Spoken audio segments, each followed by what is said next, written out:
There's a million fine-looking women in the world, dude, but they don't all bring you lasagna at work. Most of them just cheat on you. And welcome to the Mind Your Movies podcast, where we bring you lasagna at work And don't sometimes, cheat on you. and we don't cheat. That's the more important part. I'm Ryan, I'm Shane. and today we're talking low budget movies, specifically movies Yes. with a budget under $1 million. And I picked Paranormal Activity from 2007 ish for this one, and Shane picked. I picked Clerks.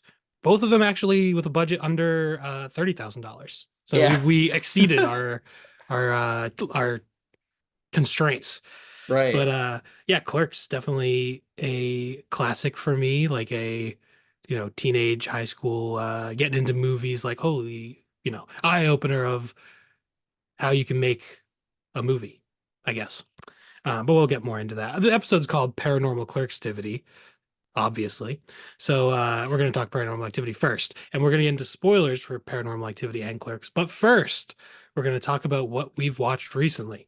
And normally, I would say, Ryan, you can start, but I'm not going to say that this time because we have a slightly short turnaround on this episode.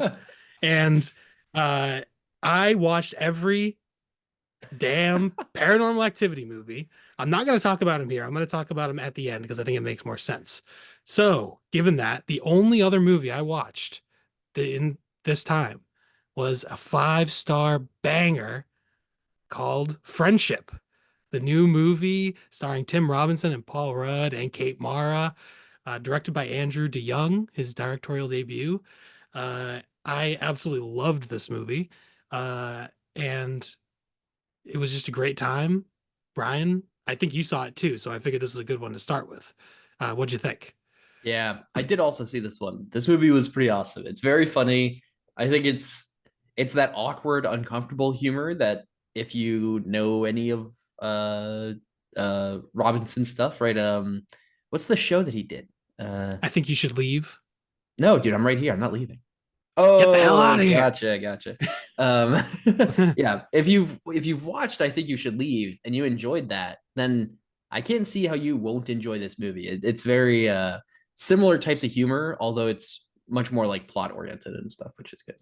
Yeah, I've seen like it makes sense that people are comparing it to I think you should leave, but I honestly think it's pretty different. Like it's the only credited writer is Andrew DeYoung, and obviously Tim Robinson has like a very strong persona that is gonna kind of take over anything he's in. But I think I don't know. So much of this, I don't know how to describe it. I don't know. It's just that I think you should leave as such small bites, and it's, Right. uh, I think some sketches in I think you should leave are more similar to this than others. But a lot of this is, I mean, the basic premise is Tim Robinson plays this guy named Craig, I believe, and he has no friends. He's married to Kate Mara, and she is recovering from cancer. And she's also started talking to her ex-boyfriend, who's a firefighter. And he has a teenage son who is kind of disconnected from him. He has no friends, and a package gets delivered to him that's meant for his neighbor. So he goes to drop it off, and Paul Rudd is the neighbor who's just moved in and a bromance sort of ensues, and Craig's social awkwardness uh, causes a lot of absolutely hilarious scenes, and also causes some significant problems for Craig. And yeah, I just absolutely loved it. Like just this like style of humor is like right down my alley. It was a I went to like a 3 o'clock screening, maybe on a Sunday, I think. So the theater wasn't packed. There was maybe only 10 people in this theater, but everyone was laughing. Like it was pretty awesome because like there weren't that many people in the theater, but I could tell who was Yeah. laughing at what. And there were multiple times I was just like cracking up. And honestly, one of the funniest movies I've seen in a theater in a long, long time. Like just in the sewer, in a scene when I don't, we're not going to get into any spoilers, but there's a hilarious scene in a sewer. There's a scene involving a frog, which is absolutely incredible. There, just everything, all the awkward social scenarios uh, are just absolutely hilarious.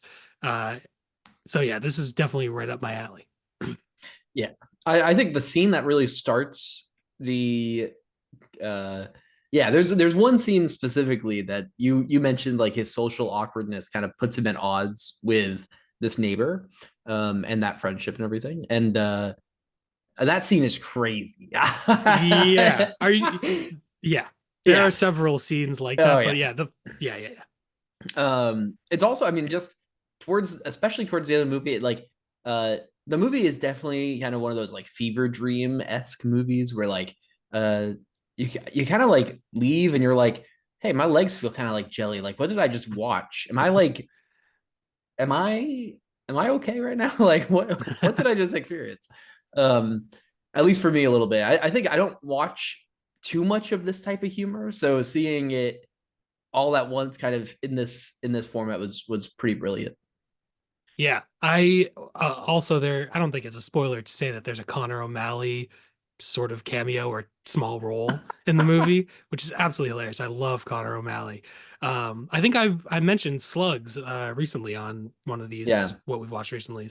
Um, So yeah, just a big fan of that. And actually the movie's like really well shot Oh yeah. and it's well written. The story is actually intriguing, but you're right, it does have sort of an otherworldly feel to it. It's kind of I don't know, it's kind of hard to describe. It kind of feels dreamlike a little bit. Yeah. Um just yeah, I just absolutely love this. So Yeah. There's the Connor O'Malley stuff. There's I think if we were doing a half episode on this movie, I know what the quote would be. I'm not gonna say it because I mean it's a pretty good punchline in the movie, so I'll leave it. yeah. But yeah, it's awesome. Yeah. Movie's great. Uh yeah. Also the quote could just be ah that could be a quote also. Yeah, yeah. Oh man. Um, But yeah, I kind of wanted to look up who shot the movie because it actually looks like really good. yeah. The cinematographer is someone named Andy Ridzuski. Kind of a hard name to pronounce. Actually, he doesn't have that many credits on IMDb, but this was like looks like he's done a lot of TV stuff. But this has like a very specific unique look, a lot of like slow zooms and stuff like Yeah. that to sort and also the music sort of gives that sense of like dread almost in the comedy. So yeah, it's just a really well crafted movie also while also being hilarious. Yeah. And I think it's also like a movie that has a lot of actual like depth behind the humor of like I think a lot of people can relate to the dread of like social anxiety or the dread of like making a small mistake and feeling like you might get excluded from a group of people, right? And loneliness and all these things that I feel like are themes here that I think Yeah. really can resonate with especially the intended audience, I assume. But Yeah, yeah, definitely. Yeah, the depth is definitely what sort of brings it up also. But it's like it's like these themes that are relatable, but with Tim Robinson's like eccentric character, he takes it to the extreme to make right. it just absolutely hilarious. But it's all like couched in like real feelings that people experience. It's not just silly just for the sake of it. Right. And even like I feel like there's like there is kind of like a three-part structure there. And I think that every piece of that is very extreme in this, in friendship. And I think that's part of why at the end I think like that exaggerated structure ending leaves me kind of feeling like, was that a dream? Like what just happened? You know, like it there's a yeah, whatever. Very, very good movie. I think I strongly recommend it as well. Totally. Nice. Well, yeah, I mean, that is literally all that I have watched between episode 18 and this one, episode 19. Besides all the damn Paranormal Activity sequels. So yeah. Yeah. Yeah, All right, that's if you crazy. had yeah, go Yeah. ahead with what you wanted to talk about. Yeah, that is crazy. We've got a lot to talk about there. We gotta I figured write it some made more stuff sense to down. talk But about the Paranormal yeah, Activity sequels after we talk about Paranormal Activity. Maybe right. just give me a little 5 minute rant, you know. Yeah, yeah. Um, I so kicking off, I'll just kind of highlight a couple things, but kicking off from our Dawn of the Dead stuff from a few weeks ago now when we did our remakes episode. I ended up watching Day of the Dead and Land of the Dead. And I intend to finish up uh the of the Deads pretty soon. But yeah, I mean I won't even really talk too much about them, but I'll say I enjoyed Day of the Dead and didn't really enjoy Land of the Dead very much. But um, Makes sense. yeah, I think that's kind of the. I mean, once you break out of that original kind of trilogy, I think those next there's Diary of the Dead, and then Is it there's like one at the end, I forget? Survival of the Dead, and I think those three are kind of gonna be, you know, kind of stepping through the mud a little bit, but I'm gonna finish them up. Sure. Um, uh, I never did actually. I've watched all those four that you've seen, and I yeah, never ended up watching Diary of the Dead or Survival of the Dead. no, I'm going back. I swear, I All swear. right, I'll hold it to you. And then I watched a movie called The Psychic from 1977, directed by Lucio Fulci. Uh, and that was a really good movie. It was recommended to me on Letterboxd, and uh, I would say that it was very exciting and very interesting. Um, the idea is that there's just like a woman that has like visions and tries to like solve a crime that she sees, and there's some interesting twists and turns, and it's a really kind of well made 70s Italian kind of giallo-esque movie. That's a lot of fun. uh Totally recommend. It's on Shutter if anyone has Shutter. It's also, according to Letterboxd, it's also on Tubi, so even if you don't have Shutter, jump onto Tubi. You get some ads, but whatever. Tubi is a strong. I noticed something about Tubi recently. They started fading to black before the commercials, and it annoyed me. I didn't like it. Oh, So Tubi, if you're listening, stop it.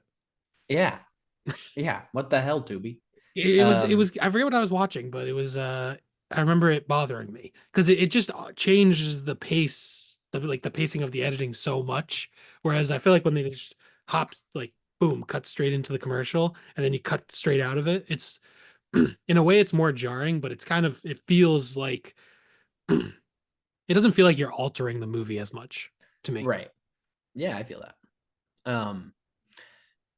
And then so instead of watching all the Paranormal Activity movies, I watched all the Final Destination movies to build into watching the new one in theaters, Bloodlines. I'm a sucker for these movies, so there's a couple. I mean, like four is definitely the worst. Two's not that great, but really, I mean, I would recommend the series to anyone, especially like if you want to go see Bloodlines in theaters and you've seen the rest of them, especially, I would say definitely see Bloodlines. Um, Bloodlines was great. And if you've never seen any of the series, speaking of visions, wow, look at this. I watched The Psychic and then all of the Final Destinations. But these are about someone has a vision about a kind of a mass casualty event and tries to prevent them and their friends from dying, and it works, but then fate starts to kind of pick them off, and there's a lot of readings of the movies as like slashers with a kind of non-physical killer, and they're a lot of fun. There's a lot of stuff you can read up about them too, so totally recommend it. Very elaborate kills. Yes, yeah, very Nice. like Rube Goldbergian kills, right? You watch Mhm. like, this marble falls down a thing that hits an alarm that buzzes and knocks something off a table, and then that drops on a lever that somehow makes a window into a guillotine or something. It's It's crazy. sort of like the monkey a little bit, right? Yes, yes. Yeah. I think watching the monkey, I think a lot of people watching the monkey thought of Final Destination. So, Hmm. uh, It's funny. The only Final Destination I've seen was a long time ago. I watched Final Destination 3, and I remember thinking it was quite bad. And that's all I remember. And I remember Mary Elizabeth Winstead was in it. And I remember not liking it. See, it's funny because watching them all together, like all at once, I think I watched one, two, and three maybe in the same day. And watching number one, I love number one. And then number two kind of does a lot of stuff I don't really like. And it takes some turns that I'm not too fond of in the formula. And then number three kind of like reverts back to some of the stuff in the original. It's directed by the original director. Um, and I really liked that turn back. So I think watching them, like watching that right after watching the second one that I didn't like, I think I liked three a lot more this time than I ever have watching it. And That makes sense. yeah, one of those Yeah. things when you're binging all these movies, Yeah. And this was so long ago, I don't know, my opinion on it is not necessarily reliable. I could rewatch it and be like, oh, this is actually a fun movie. But yeah. And the last thing I'll jump into before we head into our main stuff is Bears Discover Fire. Um, this is a 2015 short film by Ben Leonberg, who is the director of Good Boy, which is a movie that just Oh, premiered at South by Southwest. That's like a horror movie or maybe a haunted house movie told through the perspective of a dog. yeah. Uh, and of That course, looks I haven't cool. seen it. Yeah, yeah, and I haven't actually seen it because I wasn't at South by Southwest, unfortunately. But I'm very excited to see it when it comes out. And Bears Discover Fire is their Ben Leonberg's MFA thesis work, and it is very atmospheric and kind of folky, and it's based on a short story. And I quite enjoyed it. And that's all I really have to say about it. It's on YouTube for free. It's like 17 minutes. So I would Oh, recommend, just jump on there. it's It's a good called watch. Bears Discover Fire. Yes. Yeah. All right, cool. It's a good And title. yeah. And like just imagine a bear holding a little torch. That's pretty cool. This guy has a thing for animals in horror movies, it sounds like. I was Unless very intrigued. does this go in a horror direction, this short? Where Not like, really. oh, okay. It's like oddly kind of cozy, I guess. I Oh, don't really know okay. how I describe it. It's like 17 minutes, so it's kind of short. It's kind of hard to like Yeah. define necessarily, but it's kind of cozy Cool. and I guess like it's like a family drama, I guess, but that's a weird thing to say about that short film. So if you've seen it and you're listening, I don't really mean that. I don't know what I'm saying, you know. My Don't favorite family drama short film is The Strange Thing About the Johnsons. Have you seen that? no. It's Ari Aster. Oh yeah, yeah. It's yeah, yeah, yeah. It's quite a family drama. Oh. It's I don't want to give anything away, but I think it's Not called The yet. Strange Thing About the Johnsons. The Let me double. strange. Yep. The Oh, Strange Thing About the Johnsons. It's it's definitely unique. And I will legitimately give a probably well, I don't well, there's insinuation of sexual assault in the movie. So trigger uh, warning for anyone. I don't want to just recommend it. People watch it and then they're like, Jesus Christ, this ruined my week. I don't know. yeah, yeah, yeah. But Well, it's kind of a dark comedy. It's extremely fucked up. It's Ari Aster, so yeah, that makes that sense. should tell you enough. That Um, guy's crazy. Eddington. Looking forward to it.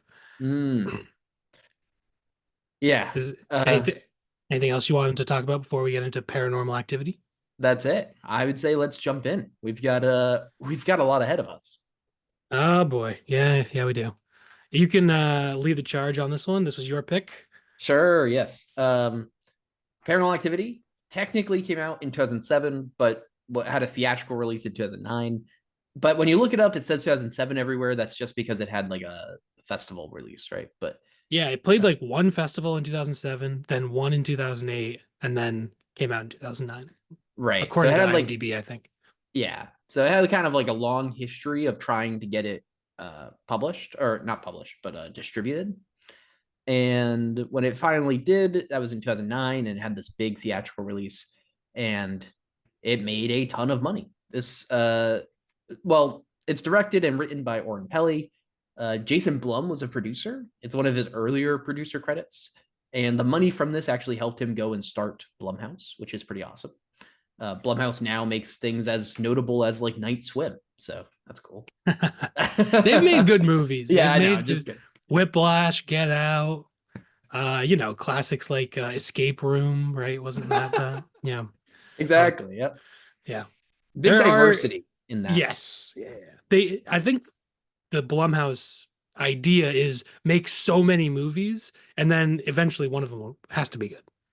Yeah, I think originally the Blumhouse idea, and I don't know how true this really is in terms of budgets anymore, but I think Jason Blum was kind of inspired by Paranormal Activity and the money that it made from such a low budget. And I mean, it's all horror movies, so they are naturally lower budget than if he was making Marvel movies, but that'd be weird. But I think Maybe the they'd be original better. idea, yeah, right, was like focusing on those kind of particularly low budget movies. Yeah, if you make 10 low budget movies for 10 movies for $1 million and then one of them makes 50 million, even if the other ones all suck, you just made a bunch of money. And Exactly. you're kind of diversifying your risk instead of just making one $10 million movie. And then if that flops, you're kind of screwed. So, obviously that's an oversimplification of it, but it's kind of a smart business thing. And a lot of movies have come out of it, only some of them good, but it's definitely an interesting you know thing to look at.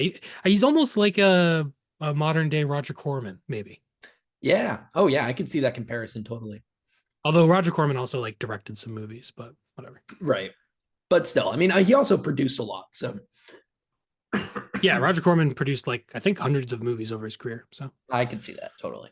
Um, but and so this movie was made originally for $15,000. It's shot in Oren Peli's house with pretty much two actors. There's a couple other people, but that's really it. And it follows around Katie, who is experiencing supernatural things and has been, or at least did for a long time when she was a kid, also. And it follows her and her boyfriend Mika. Mika is wants to kind of get evidence of the supernatural stuff on camera, so sets up a camera, and it's all shot in this found footage aesthetic. Um, and it goes on to, after its theatrical release, it makes uh, a huge amount of money.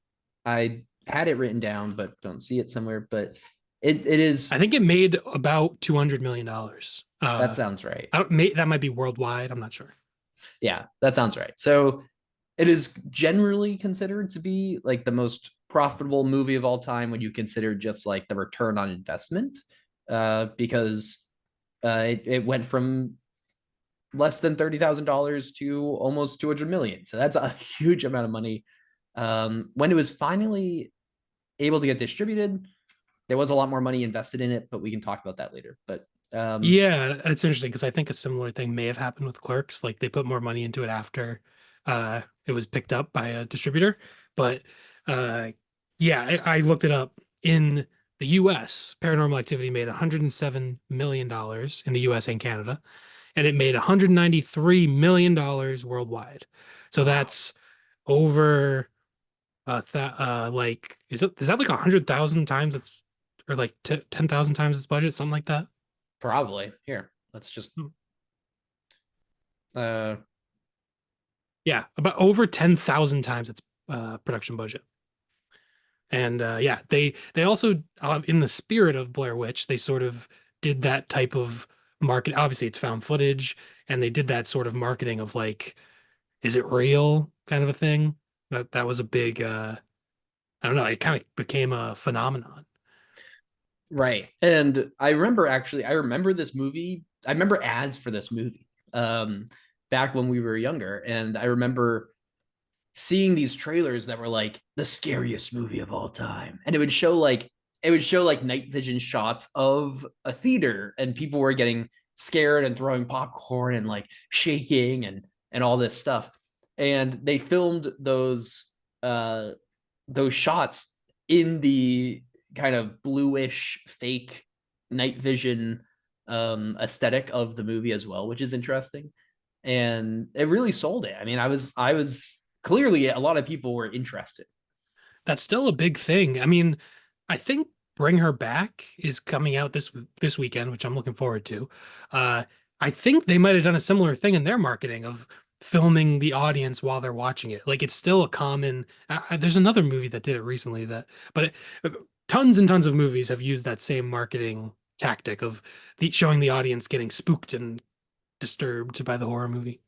Yeah, and it worked. I mean, it certainly helped here because I think those ads are like very still ingrained in my memory of this time period. Hmm. Uh, I'll tell you what, the scariest ad ever for me personally, I believe. Now, this is when I was very small, so I don't know if this is 100% accurate, but there's the 2003 remake of Texas Chainsaw Massacre. And I would have been about 6 years old, and I believe I was driving somewhere, I don't know where, and I drove past a billboard of like for that movie, and it like scarred me. I was like terrified. I was like, I don't, a I billboard. it was a billboard. It was just a billboard. And I looked at it and I was like, that looks like hell. Like, I don't even Oh remember man. exactly what it looks like. Like, maybe if I saw it, I'd be like, that's the one. But there's also a chance. I mean, I think there's also a Texas Chainsaw movie that came out in 2006, but then I would have been 9 years old. I feel like by the time you're nine, like your memory's a little more solid. Right. So I feel like it was for the 2003 one. I think it was Yeah. a billboard. There could have also been commercials for it that freaked me out, but I just remember Yeah. being terrified of that. Um, but I don't think that's as historically uh, sort of impactful or as Paranormal Activity, obviously, kind of became Paranormal Activity became a phenomenon. They made 5 sequels in 5 years, or well, 4 sequels in 4 years, I guess technically, which was a bad idea, but they did it. Um, Yeah. I think this movie is also like you said, it borrows a lot from Blair Witch. It doesn't have the opening or closing credits the first time it's premiered. Now DVD releases, of course, have those because production companies want money. Uh, Well, the I don't know. The version I saw, it was the theatrical version. It had very minimal credits. Uh, like the end credits was literally just like a copyright screen. There wasn't even any rolling credits. And there were no opening credits from what I remember. Interesting. I didn't. Yeah, I think the one that I watched it on the Second Sights thing, and there was opening credits, or not even opening credits, but opening production logos Hmm. that would not have been there during the original release. But That makes sense. Yeah, I don't remember if there were production logos before this. Not sure. um, but yeah, I mean, so it borrows a lot from that aesthetic of like, you know, is this real? And of course, it uses these two very underground actors, right? I mean, people that were not really in anything, and that helps add to the like if you have like Scarlett And Johansson and Sebastian Stan or something, nobody's gonna believe that movie, right? well, they might have been better actors, I'll tell you that much. That's true. That's No true. offense. No offense to. Also, they're named just their own names. They're not even giving character names. It's just the names of the actors. Easy. Yeah. Yeah. Probably made it easier in production, like just to keep it Right. simple. But also, an interesting thing about this movie, uh, Oren Peli is credited as director, producer, writer, casting, editor, cinematographer, set decorator, and costume designer. That's all one guy. And then the only other people who were really credited as working on this was a sound guy, a stunts guy, and a makeup lady, who did, I believe, the bite mark when like Katie gets bit. And then yeah, the producers are Jason Blum, and there's like a couple other guys, and also Steven fucking Spielberg. Yes. He's an Actually, executive producer yeah. on this movie. I had no idea this was. I would never have associated this with Steven Spielberg, but yeah, apparently he So saw it at the festival in 2007. And if you want to talk about that, it's kind of interesting. I don't know if you have anything to say about it. yeah, well, it's weird because so I watched actually I've seen this movie a lot, including recently. So I watched the commentary with Oren Peli, um, and a lot of that he talked about this history of getting it from the film fests to the big screen, and there's a lot that goes on there, right? And part of that is that Spielberg owned um, Paramount, I think. Uh, no, DreamWorks. Doesn't I mean Amblin Productions is his? Hmm. production company, I think. He Weird. doesn't own Well, then never mind. them.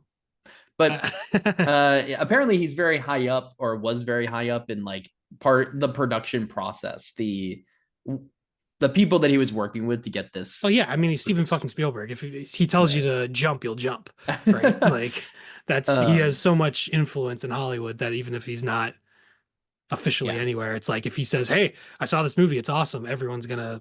That's huge. yeah.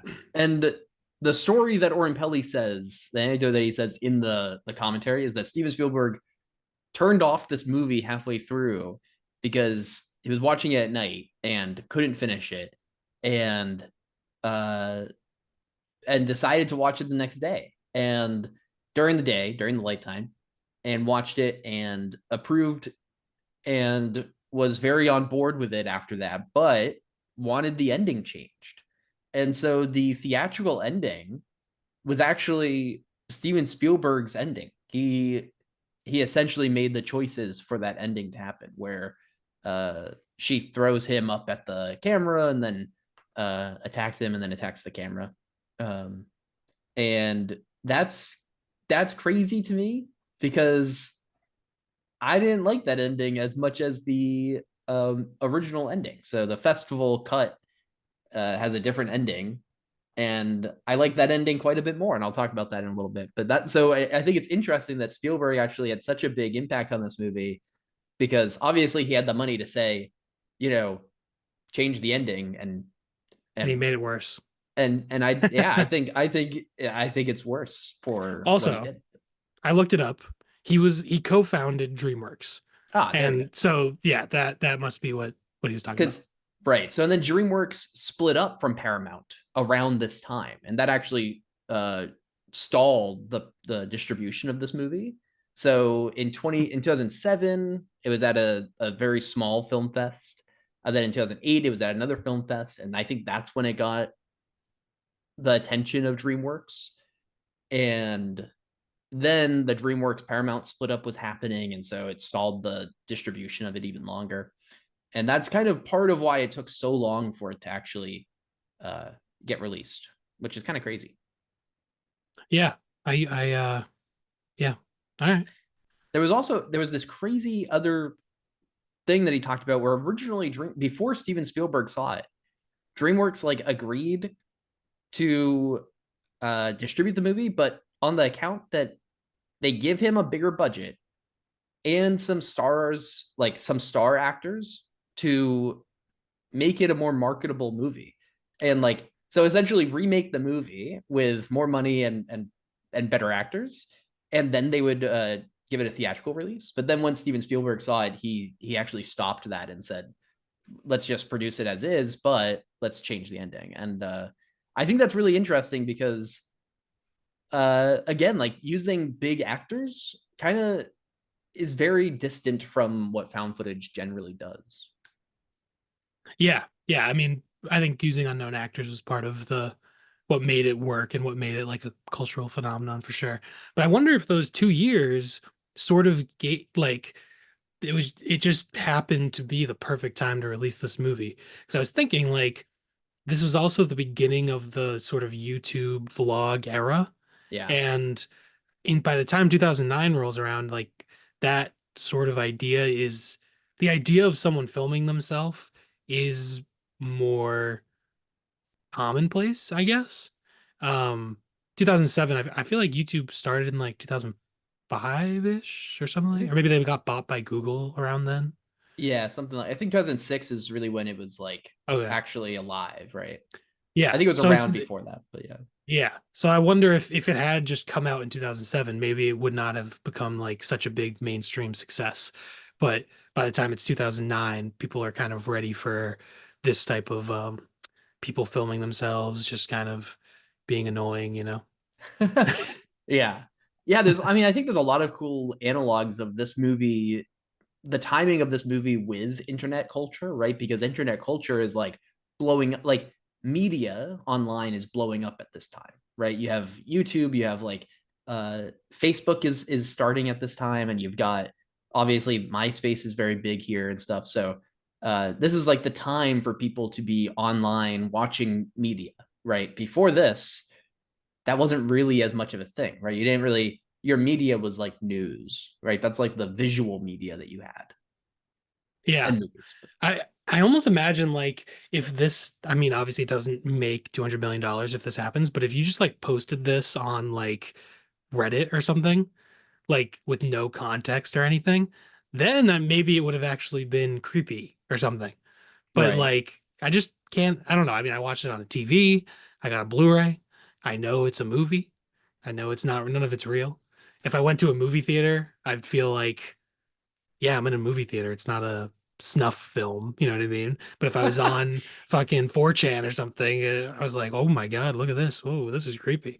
I honestly, I still wouldn't believe any of it, obviously, but still, I don't know. It could have been, Yeah. I don't know. It would fit in that setting is kind of what I'm trying to say. Yeah. I mean, I think it's interesting because there's a lot of kind of contemporary takes on found footage that are trying to do more like analog horror is really just found footage on YouTube that is positing itself as potentially real, right? And some of that goes into like ARGs, augmented reality games, and some of that's just what it is, right?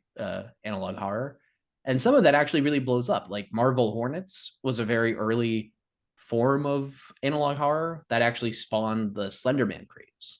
And it was Yeah. like a YouTube miniseries, right? And it was really good. um, and so I think that's really, you're right. Like it's interesting that the media that you put this stuff out in can have a big impact in how believable it is, of course, right? Mhm. Yeah, I didn't even make this connection, but there's also the movie We're All Going to the World's Fair, the Right. Jane Schoenbrunn their first movie.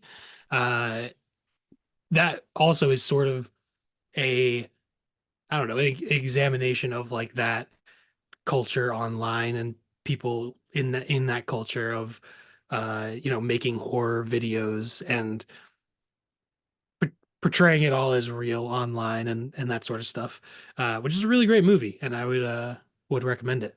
But I didn't make that connection, but without Paranormal Activity, who knows if those type of subcultures grow and take off. Yeah. This is also the time of like this came out, I think partly because it took so long to really come out. It comes out during the found footage craze, right? In 2007, you have Wreck. 2008, you have Cloverfield. And then this actually comes out in theaters in 2009. But it's Yeah. really one of the earlier things in that craze. I mean, even where it's at still, I guess, in its theatrical release being 2009, but being made in 2007, it's particularly early in that lineage. Yeah, definitely. And Cloverfield was a pretty big hit too, from what I remember. So that could have also primed the audience to be ready for this type of thing. Right. And we talked a little bit in our when we talked about Wreck not too long ago. Um, Gosh, I'm so happy I've been able to include so many found footage movies. Yeah, I'm thrilled. I'm um, so happy about it. Thanks, Ryan. that's what I'm here for. I'm um, taking no personal responsibility for watching all of these godforsaken sequels. I'm going to blame you for all of it. See, yeah, I would love to get more into this because the audience has to know that I've never seen the sequels to this movie. Like, this is Thank your fault. Hey, you should be thankful you've never seen those and wasted your goddamn time watching a bunch of people just walk around a house and then some pans move. Just absolute. Anyway, I'm Well, sorry. I was gonna be more nice about it. I had that in my mind. I was like, I don't want to rip into these movies. People worked hard on these. They tried their best, you know. They put their blood, sweat, and tears into these movies. But god damn, they're interminable. They're almost every one is nearly unwatchable. They're oh terrible. man. They're absolutely terrible. The fifth one, the marked ones, is the only one that I could say is is watchable and decent. All the other sequel, I mean, Jesus Christ, it's horrible. Anyway, um, it's I mean it's funny because we've talked so much about the influence of Paranormal Activity, both in terms of uh, its place in like internet culture, a little bit about its place in found footage, but also now the sequels, and we really haven't actually talked about the movie too much. no, we Uh, haven't. And I mean, if we want to start talking about the movie itself, I didn't really like it. This was my first time Yeah. ever seeing it. I was generally kind of annoyed by the characters and I was not scared. The only scene that I found scary was when they go into the attic, which is maybe an hour into the movie, when the there's the footsteps or whatever on the salt or whatever he puts on the ground, and he goes into the closet and up into the attic, and he puts the camera in and he's panning around this creepy attic. That was actually creepy for like a minute. But I didn't get like I just didn't get anything from a static camera angle and people sleeping and then a loud noise downstairs. And then they freak out and then run around and it just didn't do anything for me. I didn't really like the characters, particularly Mika, who I maybe is intentionally a complete asshole. Um, I don't know why did you bring I mean the Ouija board? I mean, leave the house. The Ouija board just spontaneously combusted like 40 minutes into this movie, and then they just hang out. They don't do anything. The Katie gets like yanked out. Doesn't she get yanked out of the bed? And then Yeah. they're like, "Well, that was crazy. Let's sleep here another night." Well, I understand. Obviously, the movie has a tiny, tiny budget. They only have the one location. That there are limitations, but just within the story, I was like, these characters are just they're just not doing anything. So that was frustrating. Yeah. Um, yeah. Anyway, sorry for my rant. I know you like this movie. I didn't mean to be a prick about it, but No, no, that's okay. But this is true. I mean, this is a movie that you did not like, and this is a movie that I really do like. This is a movie I've seen a few times, certainly, at least. I know I saw this back when it came out. And I've seen it just in recent years. I think this is like my third time in like the past 2 years seeing this movie.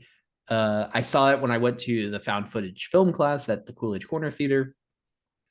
I just watched it with the commentary now, and I watched it not too long ago before that. So I can't imagine. so this is a movie. Yeah, I really do enjoy this movie. I think there are there are like it is a slower movie, right? There are plenty of times where there's not much happening, and I can see why that turns people off for it. But I just love it. I think this movie is it's amazing to me how influential it is, but it's also very very intriguing to me just how much like depth there is. Like I don't actually particularly like Mika at all, but there's actually a lot of like stuff that you could say about him as a terrible character, right? And to me, it's actually funny because the general like academic discourse and stuff about Mika is that he is a his camera maybe helps represent like the male gaze, and that he is kind of trying to undermine Katie's like problems, right? And potentially her trauma if the demon represents trauma and stuff. And that he's trying to like be a fix it man and all this stuff. And that essentially he's just very problematic. And it's funny because watching the commentary, there's a part where Oren Pelly talks about their relationship and is talking about how a lot of people come out of this with different perspectives, he says, right? Like some people come out really hating Mika, and then some people come out really thinking they have a good relationship. And he's like, you know, uh, he says essentially that the idea there was that it was a fine relationship. He was just trying to help and all that stuff, and that he enjoys that people come out of it with different perspectives. But it's also funny to me just that the widespread consensus is certainly not that He he's a good partner. he tries to trick her into Yeah. filming a sex tape. He's a fucking Yes. scumbag. The Right. guy's awful. He's annoying. He's stupid. He tells her he's not going to get a Ouija board. He gets a fucking Ouija board. It lights on fire and he stays in the house like a goddamn idiot. I'm glad he died and he deserved it. This is one of those movies where this is one of those movies where you really are like kind of angry at the characters, right? This is like the classic like why are you doing this, right? Like turn around, right? But not. It's like don't do the dumb thing, or get out of the house, right? But obviously, I think they do a good job actually at making you feel that, right? Yeah, I just don't find I don't enjoy that usually. I usually find it more frustrating. And I Yeah. will say about the pacing, there are a lot of slower paced movies that I like a lot. Mhm. There are some slow paced movies that I really love. But I think uh the cinematography in this really didn't like if a movie is really slow, it has to have something to keep me like you, I don't know. I don't want to watch paint dry for an hour and a half. But if a movie is really slow but has interesting characters or interesting themes or interesting cinematography, really beautiful shots, maybe Columbus would be an example of a movie that's pretty slowly paced, like drama, but it has the cinematography is like immaculate. It's fantastic. Or I don't know. I mean, I know that you have like interpretations about the themes in this movie. I kind of didn't get any of that out of it. I was just kind of like, it's just ghosts, and I don't believe in ghosts, and so it didn't scare me. So I didn't really get anything thematically through came nothing came through to me and connected with me. So maybe I'm just dumb, but that it is what it is. But so the pacing like in and of itself isn't a problem if the movie was offering other things to me. But I felt like for like so much of the movie, it was just the static shot of the room, and then like basically nothing would happen. The characters were very, uh, they didn't act on anything. Like they just, like I kept saying, like leave the house. Like what are you doing? Um, so yeah, the pace in and of itself wasn't the problem, but I Right. think combined with other factors, I found myself very bored by the movie. Yeah. It's actually interesting to me because the like wide camera shot of them sleeping and stuff is pretty acclaimed, at least in like found footage uh folk, because it gives you this wide wide thing, right? This wide lens where you're seeing them sleeping and you know that something might happen, right? So like you're kind of anticipating stuff. And there's this like weird blue tint on everything, right? It's supposed to look night vision. Of course it's not actually night vision, but and there's a lot of like shadows and you like the door is always open to the hallway so you can see right Yeah. into there. You can Yeah. So kind of see down the stairs. So you're always like peeking at these dark corners and different areas. And I think that like kind of investigative gaze that it forces you to take on can be very exciting for a lot of people to like be like, oh, like, is that something moving? No, it's just a shadow. Like, what was that? No, nothing. And then when the night ends and there isn't anything, that can be a little maybe let down, a little bit of a letdown, maybe, but it can also, I think, have kind of help build up that tension of like, okay, nothing happened this night, but something might happen still, right? So I think for some yeah, people that definitely builds up a lot of tension, just having that shot the way it is, but it doesn't always work, obviously. yeah, I get it. I mean, and the door is sort of a frame within a frame, and you can see all the way down the hallway. And yeah, I don't know. It just didn't do anything for me. Yeah, I didn't feel any tension, and I didn't. And part of this is might just be that ghost movies are just not for me. Like Right. they generally tend to be a lot of jump scares, which I don't like, and I also don't really believe in ghosts. I think Talk to Me, which we mentioned, Bring Her Back earlier. I mentioned it, but the Talk to Me by the Philippou brothers. Mm-hmm. Yeah, they that's a movie about sort of ghosts and the afterlife and paranormal things that I thought was fantastic and really disturbing and entertaining and a unique take on that type of thing. But generally, like people walking around and then the pans move or stuff like that. That's more the sequel than this one, but this one's like the door moves a little in the night, or stuff like that. um it just doesn't do anything for me personally. So if other people, I don't know. What do you think about that? Because I also feel like I don't think of you as a very religious person or a person who I would assume you don't believe in ghosts, Yeah. basically. So like, what do you what's your relationship with this movie and that? Yeah, I definitely don't believe in ghosts. I don't think this movie is like I don't believe in ghosts. I don't believe that this could happen to people, but I still think that like just watching it unfold is exciting and somewhat scary. But I also just like I'm not actually a big ghost movie person, like the Conjuring movies. I like the original one just because it's actually I think a pretty well made movie. And then the rest I'm kind of like, oh, these are all just silly ghost movies. Um but I also think for I like ghosts sometimes for similar reasons why I like zombie movies more and more lately is for their like thematic resonance, right? Because I think often like possession, like female possession, is a representation of like even back as far as like the exorcist and stuff, right? It's like a representation of trauma uh and how that can affect people and unfold and how people try to fix that and how people don't understand it and try to fix it poorly, right? And all these things. And so I think this movie actually does an interesting job of posing this like demon threat as a traumatic force that she might have experienced back when she was younger. She talks about how she experienced this when she was younger, but it follows her, right? Like this trauma follows her.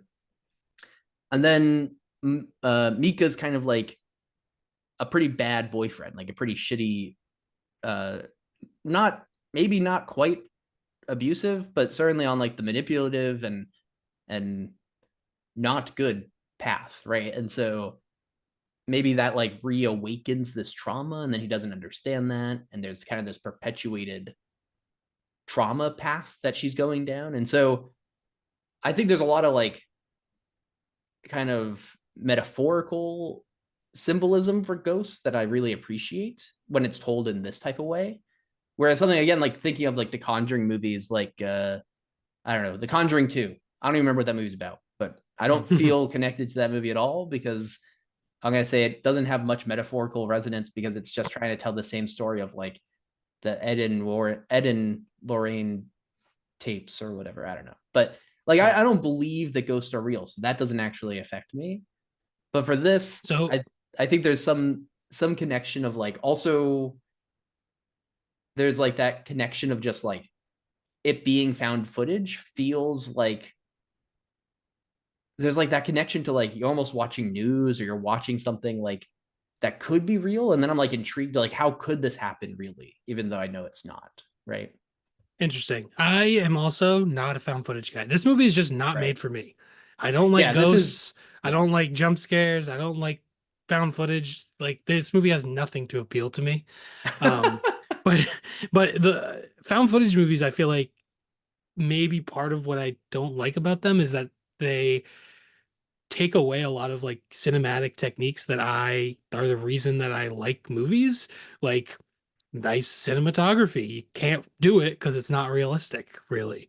And I mean, number seven in this series does kind of do that, but also then it kind of strains credulity of why they're still filming, which is also obvious a problem in a large majority of found footage movies. There's the why are they still filming, all that kind of stuff. But yeah, I don't know. Like, yeah, found footage is just not my genre. And I think a lot of times it was used by people to make as an excuse for making cheap movies because you go, oh, well, the lighting is bad because it's found footage. The acting is bad because they're not actors or like so and that whole phenomenon, I think there were just a lot of bad movies getting cranked out in found footage style because it was the cheapest way to make a movie and you can make a little bit of cash on it. Yeah, I can definitely see that. I mean, I think there's a lot of found footage stinkers out there.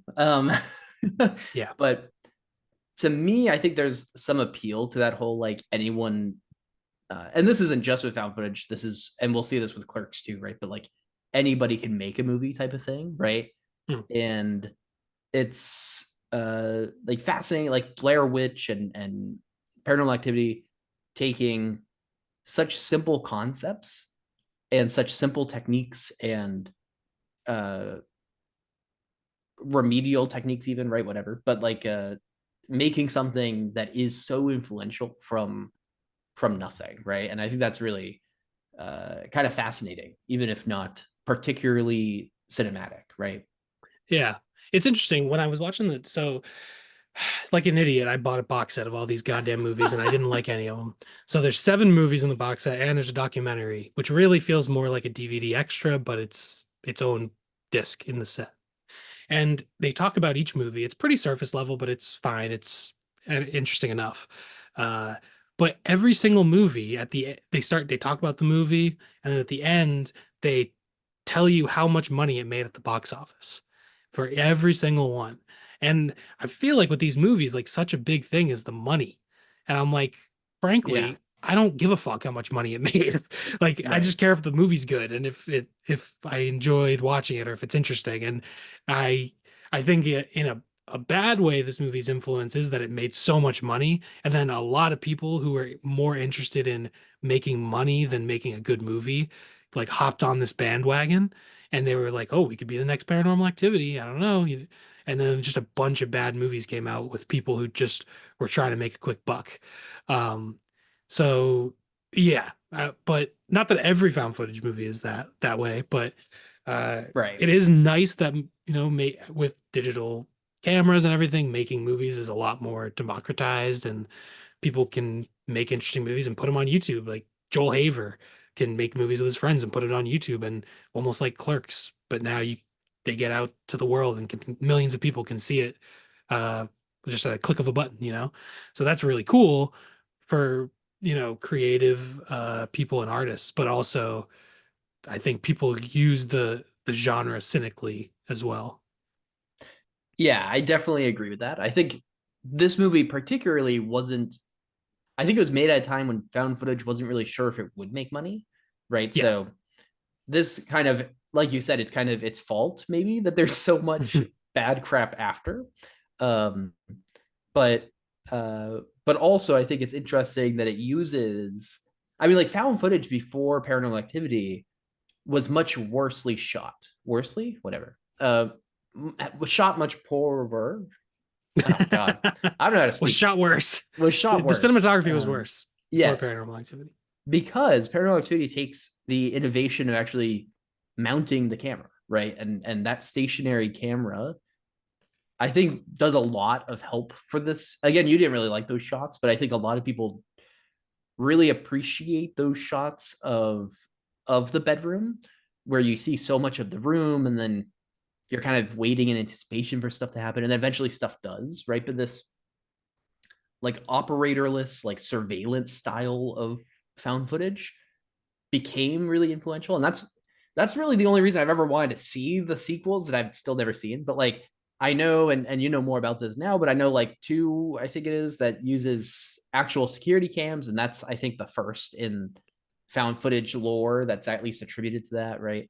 And now, I mean, I think a lot of found footage movies and even like analog horror posits to be security camera footage, right? And I think that's an interesting origin of that, even if I don't know if I particularly want to watch the movie, but I certainly might. But anyways, I think this movie, You gotta watch them.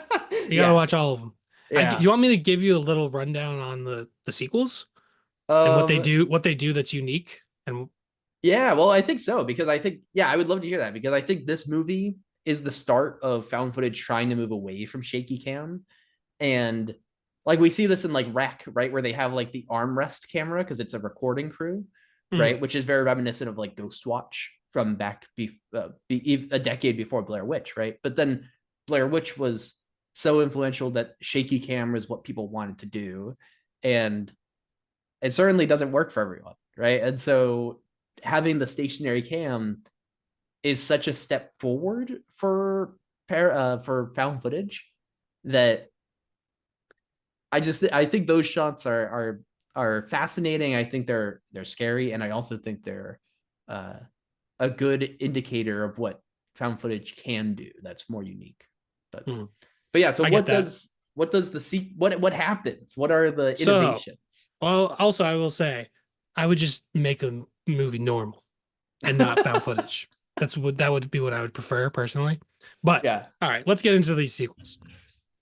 Number two, they do the security cameras. For some reason, these people they get their house gets broken into, or a ghost, ransacks their house, and these people put uh, security cameras inside their house. Kind of makes no sense. You'd think you just put them on the outside, but for the movie to exist, they have to have security cameras inside their house. So that happens. Um, Generally a bad, boring movie that I didn't like. There was a there's a part that's really funny if you watch it on 1.5 times speed. That's all I'll say without spoiling That's anything. crazy. That's a It's crazy really statement. funny.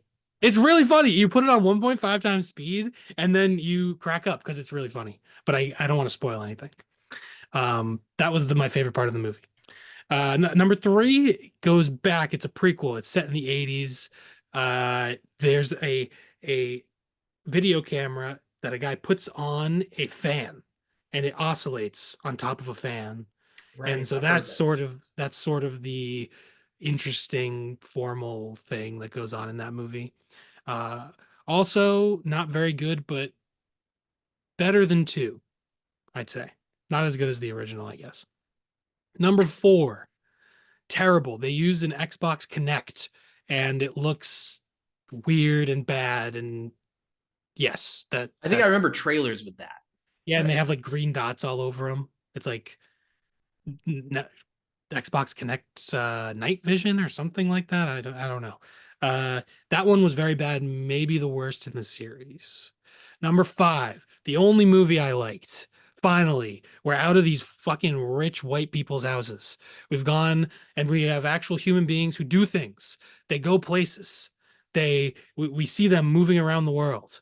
They it's a Latino family in Oxnard. They live in an apartment building, and like one of their neighbors is creepy. They call her a witch, and there's creepy stuff that goes on, and it's actually entertaining and worth watching. Definitely, more uh in a more traditional found footage thing. There's not as much. There's no real security cam there's not much stationary cam in this one. Also felt like it might have been influenced by Chronicle, Mm. with especially in the beginning with sort of these kids fucking around with a camera, kind of. And then number six, there's a camera that can see into the ghost world. Oh, Yep. fuck The, that. the camera can see into the ghost world, and the demons, they look like this black goop, and it goes like this, and then it jumps out at you. And this one is really, really bad, probably the worst one in the series. A very bad movie. I will say in the documentary, Jason Blum said number four and number six were the worst in his opinion, and I would probably agree that those are the worst ones in the series. Also, number four has Catherine Newton in it, Oh, and wow. she's actually like a good actress, and she's not the problem with the movie. It's just everything around her is a disaster. Well, how old is she? She must be I think pretty she was young. like 15 or something Yeah, okay. when, because these movies, I mean, the first one's comes out in 2009, then I think it's like 2010, 10, 2011. 11, 12, and then like 14 or something Right. like that. It's all very, very quick. Uh, and then number six is like 2015, and then there's a little bit of a gap, and then number seven is 2021. This one actually departs pretty significantly from the lore of the series, and we go to in like Amish country. And there's a girl who's making a documentary. She was adopted and she's trying to find her birth mother. And like her birth mother was like Amish apparently and dropped her off at a hospital and she's trying to find her. And so her like boyfriend is making a documentary about it. They have like drone because it's 2021 now. So they have drones, they have like GoPros. I think there might be a GoPro and no, it's the seventh one with the GoPro, I think. I I don't remember. One of these other ones might have a GoPro in it too. I'm not sure. But yeah, the it looks a lot better. It's I don't know. It was honestly okay, but it kind of has nothing to do with Paranormal Activity. It's pretty detached from the series. But it's kind of interesting the how much found footage and consumer camera quality has changed over time, and how the Yeah, 2021 one, it kind of looks like a Casey Neistat vlog, but it also kind of looks like a legitimate, like real movie that you just see. So interesting. that's the series. The fifth one, which is called The Marked Ones, is the only one that I would ever really want to rewatch personally. Well, if I got one found footage movie that you'll rewatch, that's not too bad. It was honestly the characters were like funny enough, like they were like dumb teenage kids, but kind of in a funny way. They were, the characters were kind of likable and interesting, but mainly they did things which I Mhm. loved. It wasn't just set in a house. Like all the sequels, they just keep it in the house, and it just bored me to death. All these sequels, and the first one does kind of have the excuse of the budget as to why they don't leave the house. But some of these sequels, I'm like, it would be kind of interesting. I mean, go to a hotel, go to your mom's house, do something. It's Right. just, but yeah, Yeah.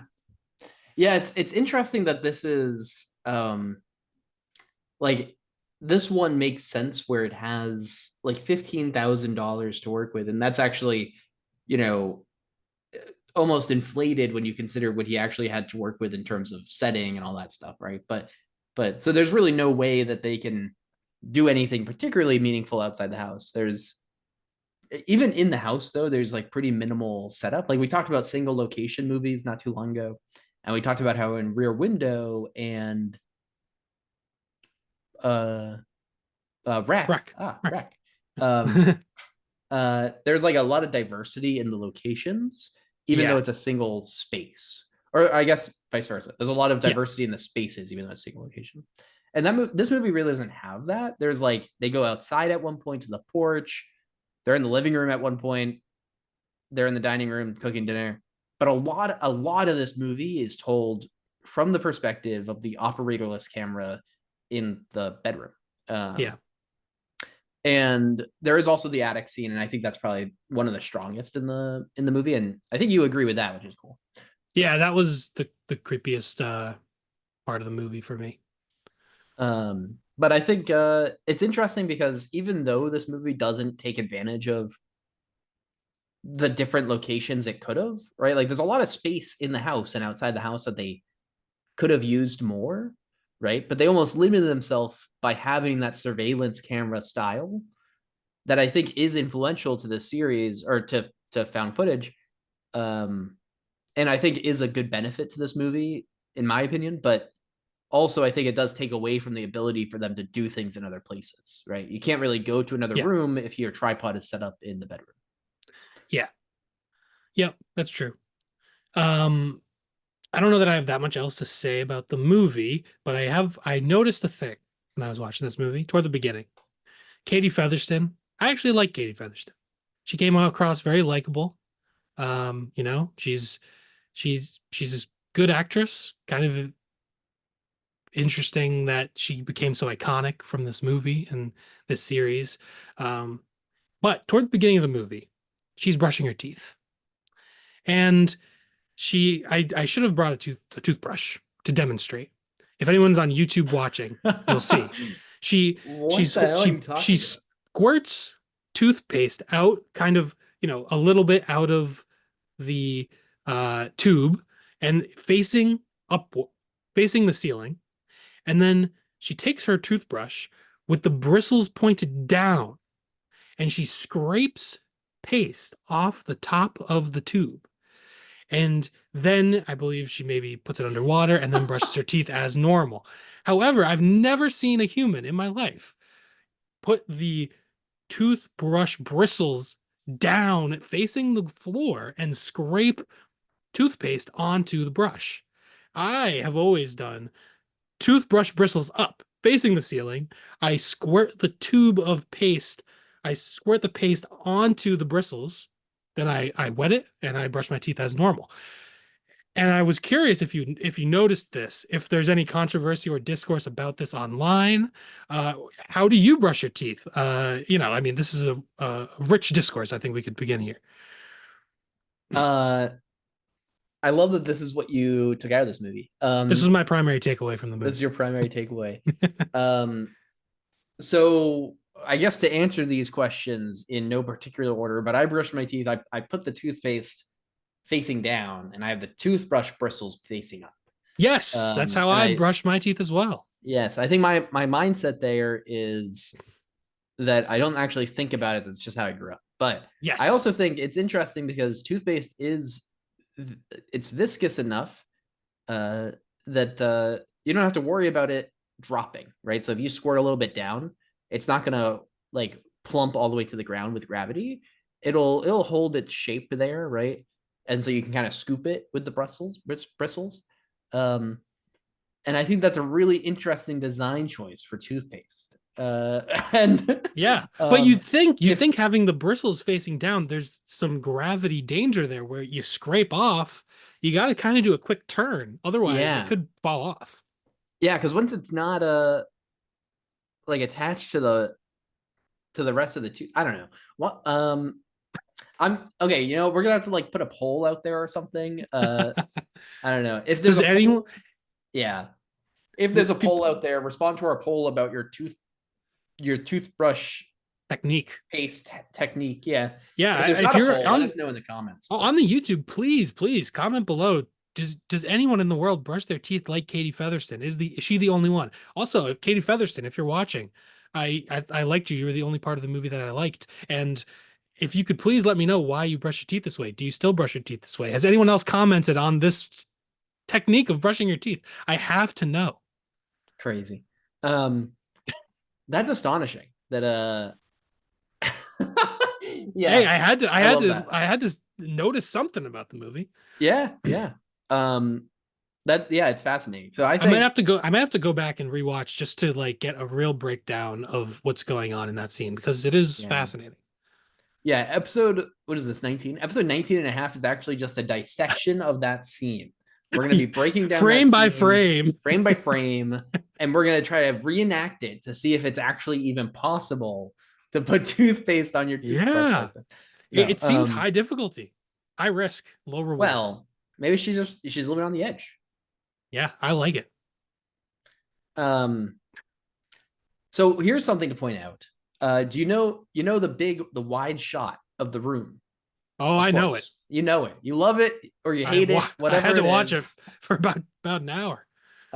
There's a really interesting centerpiece to that shot to the right of the doorway. Do you know what I'm talking about? The bed? Before the bed, there's an end table. And on that Oh, end table, there are flowers.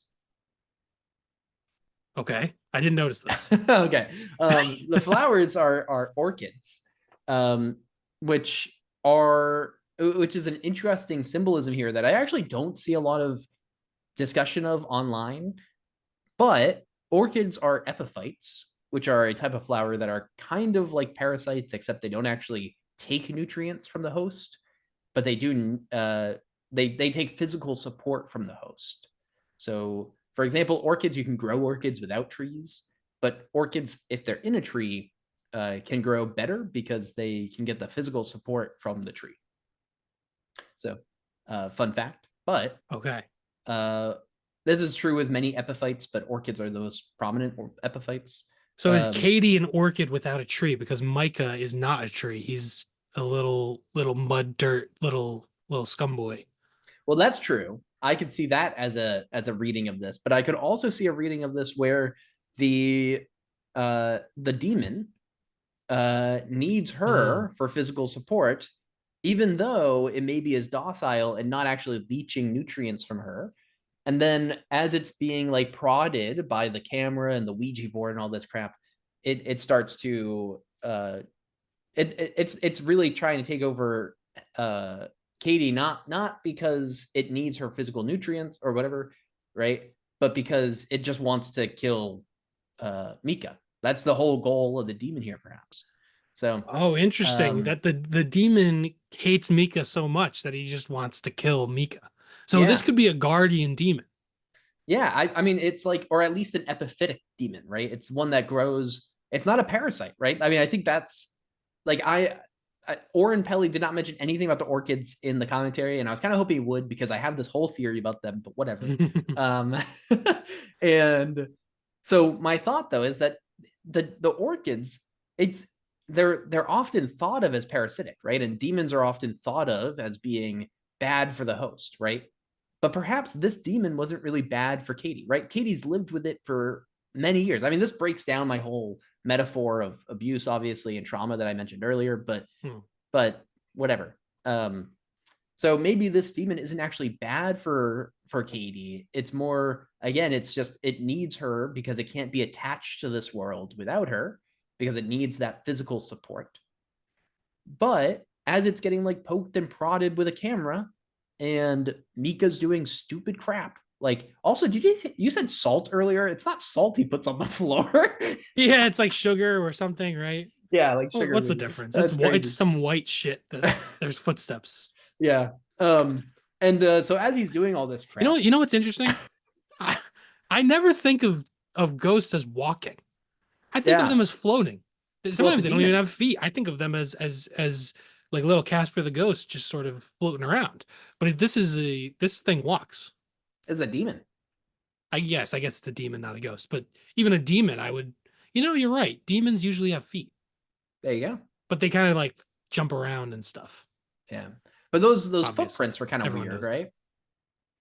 Yeah, yeah. They look perhaps like Like satyrs, animalistic maybe, or or something. something. Yeah. Hmm. So I it's think is like it a supposed? yeah, like a satyr is kind of so it kind of maybe looks like goat feet, maybe or something. Hmm. But anyway, so those that's my orchid spiel, and maybe I'll expand this in writing at some point and whatever. But that'll I be my like it. breakthrough That academic was, article. I'll tell you what, that was 10 times more interesting than the movie for me. So you succeeded. I mean, it's fascinating that it's like it's the centerpiece of like at least 30% of this movie, if not closer to 50 or 60. But it's like the centerpiece of the movie, and it feels like so symbolic, but maybe orchids also just look nice. So maybe the intent wasn't there, but my reading is still valid. Yeah, I like And it. yeah. The only other thing that I maybe want to point out before we move on is just the Mhm. ending. As I mentioned, this was Spielberg's ending if you watch the theatrical version. Mhm. But if you go on YouTube and you watch the festival ending, which we've both seen now, uh, I think we both like the festival ending more. Yeah. Yeah. Uh, yeah, I think so. And so the festival ending, instead of in the end of the original movie or in the end of the theatrical version, Mika is like, Katie wakes up and kind of wanders downstairs. And then Mika gets up and goes to look for her and then is thrown back up the stairs. And she jumps on him as if she's preying on him, like kind of attacking him, right? Kind of animalistic. And then eventually attacks the camera, which is, of course, an extension of Mika, by the way, and probably something that angers the demon. Just saying. So, Mm. but uh, in the festival cut, though, instead, Mika goes downstairs to check on her after she wanders, and she after a minute, you slowly hear her start stomping up the stairs. I think Mika might scream before this, but then you slowly hear her like kind of stomping up the stairs, and she's covered in blood, holding a knife, and then she kind of curls up at the side of the bed, like she's not actually on the bed, and she's kind of just rocking there. And then it does the kind of iconic thing from the movie where it kind of speeds up time, so you see the timestamp at the bottom. But a really cool shot where the it actually becomes daytime, and I thought that was really cool. Yeah. And I kind of wish they actually used this more in the movie, but of course, the one time they do, it's cut, but it's fine. Um, and then it's daytime, and then uh, there's like a ringing downstairs. The voicemail picks it up. Very old thing, by the way. This never happens anymore. Nobody has physical voicemails, but um, and it's her sister looking for her, blah blah blah. And then eventually she comes, and she's the sister. You hear her opening the door, walking around looking for her, screaming and leaving. And then eventually the cops come and they're looking around the house. And when they get up the stairs, uh, Katie stands up and she has a knife in her hand and she's walking towards the cops and they shoot her and she's dead. And this is a really interesting ending. It's like more of a standalone film if this happens, which I Yeah, think is really definitely. cool.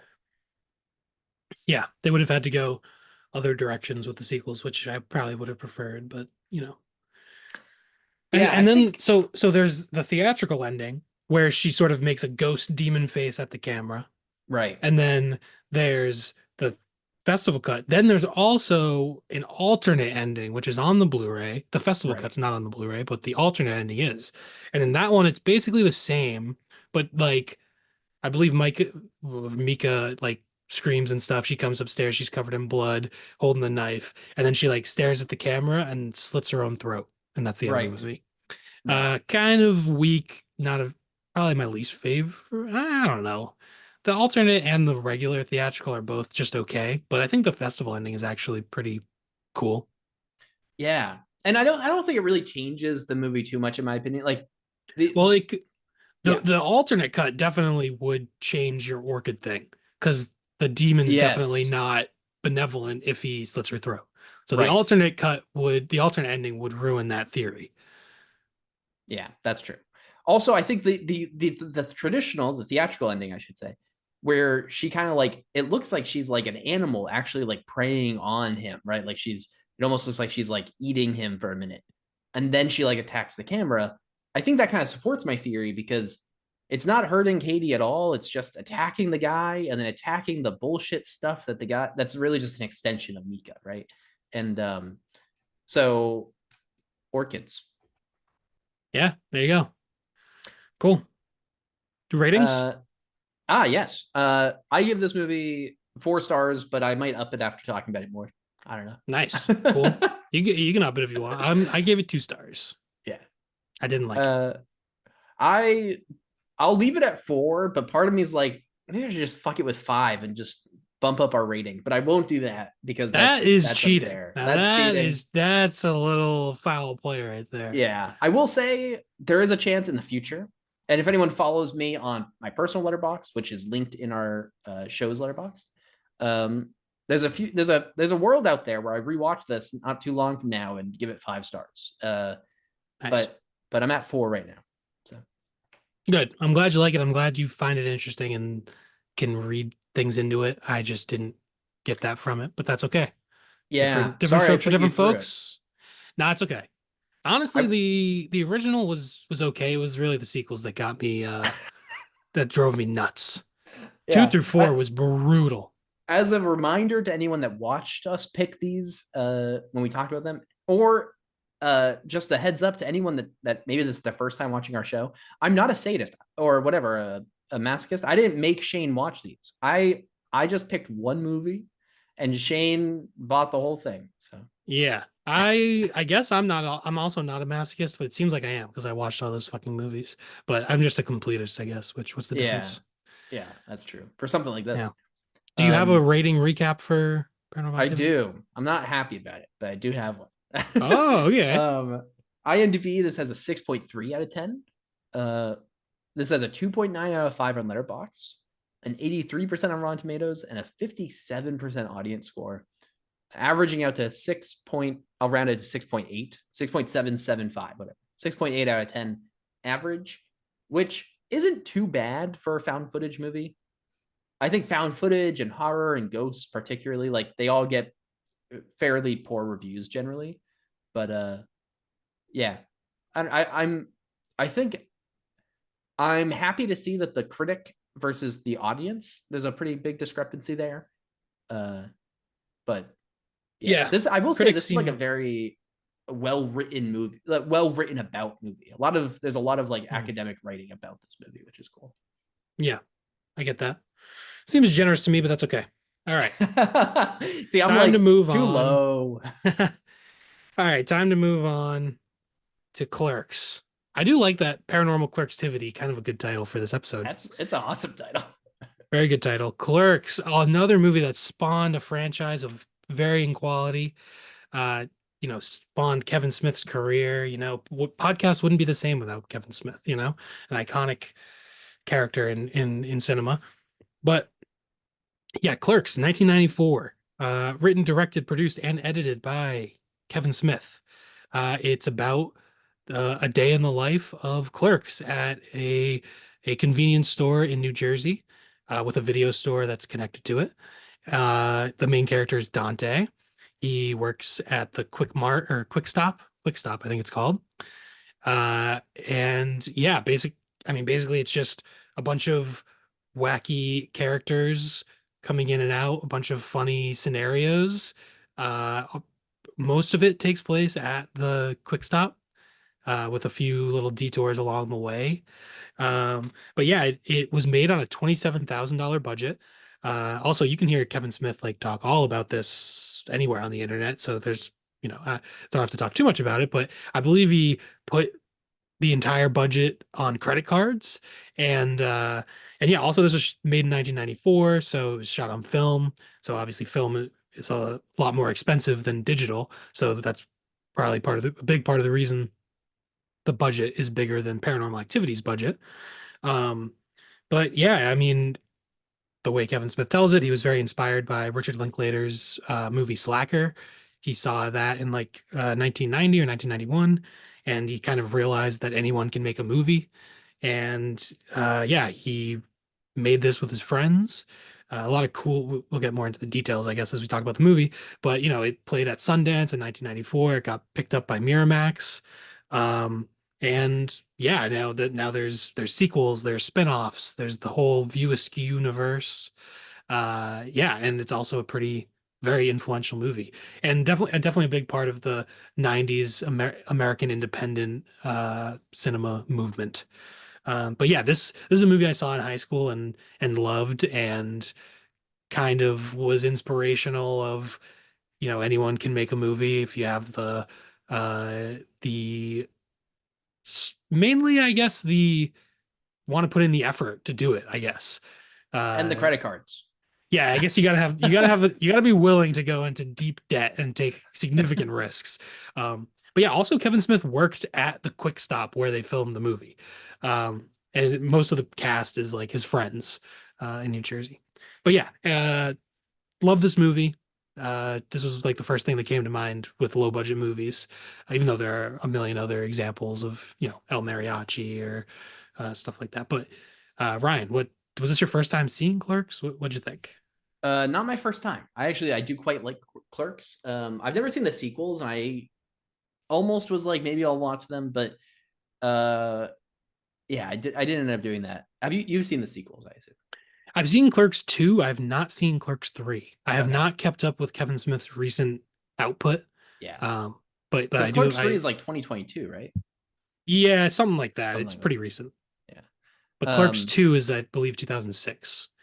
It's actually pretty good. I like it. It's not as good as the first one, but it's still good.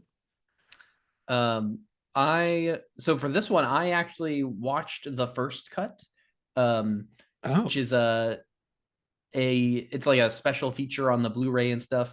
I got the Blu-ray from a, a store near my school, and the nice. first cut is interesting. It's ripped off of a VHS of the original release, not release, but original footage Like, before that. There was like 200 something $1,000 poured into music and editing, um, and this was before that, so it's a tiny bit longer and doesn't have most of the music. There's like maybe a couple moments of music, but um, so it's kind of interesting. It was interesting to watch it that way, uh, and the ending is a little bit different, which is what's yeah, I actually had to look it up because when the ending happened, I was like, oh, what the what the hell just happened? And then I had yeah. to look up like because I thought that the only thing different. I think there might be a couple of like maybe scenes that were fully edited out also. So I guess you could like deleted scenes maybe that are mixed in there. But um by far the most notable thing is the music that's lacking, and then the ending, which was have you seen the first cut? So I've never seen it, but I do know the ending is that Dante gets shot and killed. Yeah. Someone tries to rob the Quick Smart, and he gets killed. Yeah. That was kind of crazy. I had to look it up and make sure that I was like not missing that the first like I was like I would have remembered Right. this of all Yeah. things. Um but so it was really fun to watch it this way, and it wasn't too different where like uh I'm like watching a whole different movie, which is nice because it kind of had been a little while since I'd seen it. So I'm glad that I still got the full experience. And It was a lot of fun. I mean, I like this movie a lot. It's a lot of fun. I do like that there's almost like little vignettes in the movie of like the hockey game and like uh the people what are their The names? Eggman, Yeah, the Eggman, the um, milkmaids. the milkmaids. Yeah, that's the one I was thinking of. And Oh, nice. even like just little cuts of like when they're like, who goes to the store at like 4 p.m. on a Sunday or whatever they say. And then it cuts to the store, like a shot from the inside of the store with like 10 people on the door. Yeah. So a lot of like fun things like that that I kind of distinctly remembered and were excited about. Um, I think it's another great pick for low budget movies because again, I mean this really should be just called maybe like ultra low budget movies because these are two great examples of varying quality perhaps, but great examples of what can be done with such little money and and in different time periods, right? Because this is over a Yeah. decade before. Like you said, it's on film, which is really cool. It's in black and white, of course, to cut costs for the film. It's 16 millimeter, I think, which is cheaper than 35 millimeter. Uh, Yeah. it's really, I mean, and 16 millimeter is what Blair Witch is partly filmed on. Yeah. Just saying. Not as good of a movie as Clerks, but that's okay.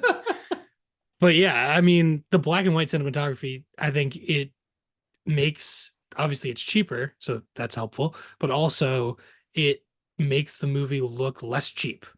It actually makes it look more like a real movie, I think.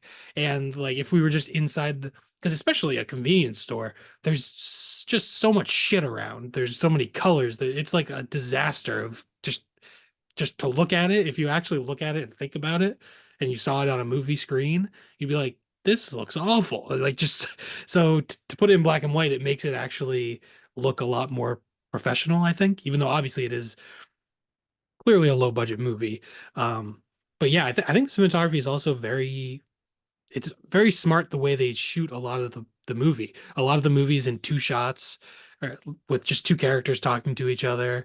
You know, a lot of long takes, and just you know, just getting it done as efficiently as possible since they have such a small budget to work with. Um, but yeah, there's also I don't know if you have anything to jump in with, but one of my favorite parts of the movie, no, I don't, that's not one of my favorite parts of the movie. A cool thing about the movie is the gum in the lock. Do you know why they did that?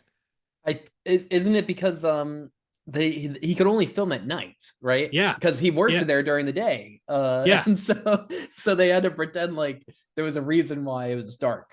And Yeah. so yeah. Well, yeah, exactly. So they could film inside and it wouldn't be weird that it was dark through the windows or whatever. So they have and there are so many recurring bits of he has to make a sign to put on the front with the shoe polish, and then people keep Right. commenting how he smells like shoe polish. The 37 dicks obviously is always recurring jokes. Um, but yeah, just little bits of lore of stuff like that and sort of the ingenuity of like, oh, well, in reality, it's like, well, I get out of work at 11 o'clock and we're going to film the interiors at night when the store is closed. So in order to solve that, someone put gum in the locks and we can't open the shutters. But also that just seems like something that would happen in this like this life of being a convenience store clerk is almost this like cosmically like terrible existence. Like Yeah. bad shit just keeps on happening to Dante. And also Dante is like everyone is kind of a bad person to varying degrees. Except well, yeah, except for Veronica. Veronica's not really a bad person. She just sucks a lot of dicks, I guess. But but pretty much everyone's an asshole to one degree or another. But they're funny and they're entertaining to watch. So yeah, I don't know. Yeah, I agree. I think it's interesting. It's everyone's very flawed, right? And there's even like I think there's a little while there where you're like, oh, Dante's pretty cool. And maybe he is cool, but like, you're like, he's clearly a good guy, right? And then it gets to the part where actually it's pretty early on where he talks about wanting to get back together with his ex and having plans to do that. So I guess it's not very long where you're like, What this a guy's dumbass. He he's he wants to get back with this girl that cheated on him 8.5 or I guess 9.5 times. crazy. Also, Veronica. makes him lasagna, brings it to work, is so understanding when he can't make it home on time. I what? Yeah. Um, I, Also, that he is 22 years old. So him being kind of a dumbass does make some sense. yes, and I think there's some reading there of like the grass is always greener on the other side type of mentality, maybe a little Yeah. exaggerated, obviously, but like I think that's a real thing that especially young people, uh, we're both at the ripe young age of beep, but 28. shit, that young people often will think of like, oh, things are better if I am living somewhere else or with someone else, or if I have a new phone or whatever, like whatever it is, right? And I think that's kind of maybe a part of this too, is like an exaggerated form of that, where it's like if he's with like this lady that he's with right now seems perfect, but he's still like, it would be better if I was with this person that cheated on me so many times and is engaged or something. Yeah, engaged to an Asian design major. Yeah, But of yeah, course, another recurring bit. yeah, yeah, a lot of recurring bits. It's just a really like well-written movie, I feel like. Um but yeah, a lot of the characters are played by like friends of Kevin Smith, and also Scott Mosier like produced and uh also helped edit and did the sound for the movie. So he was also a big like collaborator behind the scenes, obviously. But like it's very cool that like Walt Flanagan plays, he has four different roles. He's woolen cap smoker, Eggman, offended customer, and cat admiring bitter customer. He plays all those roles. And then like Scott Mosier also plays a couple of different roles, including I think he plays Snowball. Um, Nice, nice. yeah. What a So name. this, I think, just the low budget charm of the movie is pretty cool, and how it is just made by a bunch of friends gives it a lot of charm for me. Definitely. I think one thing that you said earlier about like, some like a lot of low budget stuff today is actually made and just kind of put onto YouTube, right? And or put out there in a different way than it would have been in 1993 or even in 2007, or 1994. But um, uh, and I think that's interesting because we do kind of see a lot of this like friends making movies things, like you were talking about, like Joel Haver and stuff today on YouTube, that are making like pretty good stuff, right? And it's not getting theatrical releases, of course, but you can certainly enjoy that and watch it in all of its low budget esteem and still see the creative stuff. I mean, I think one of the great things about low budget filmmaking is the forced creativity, right?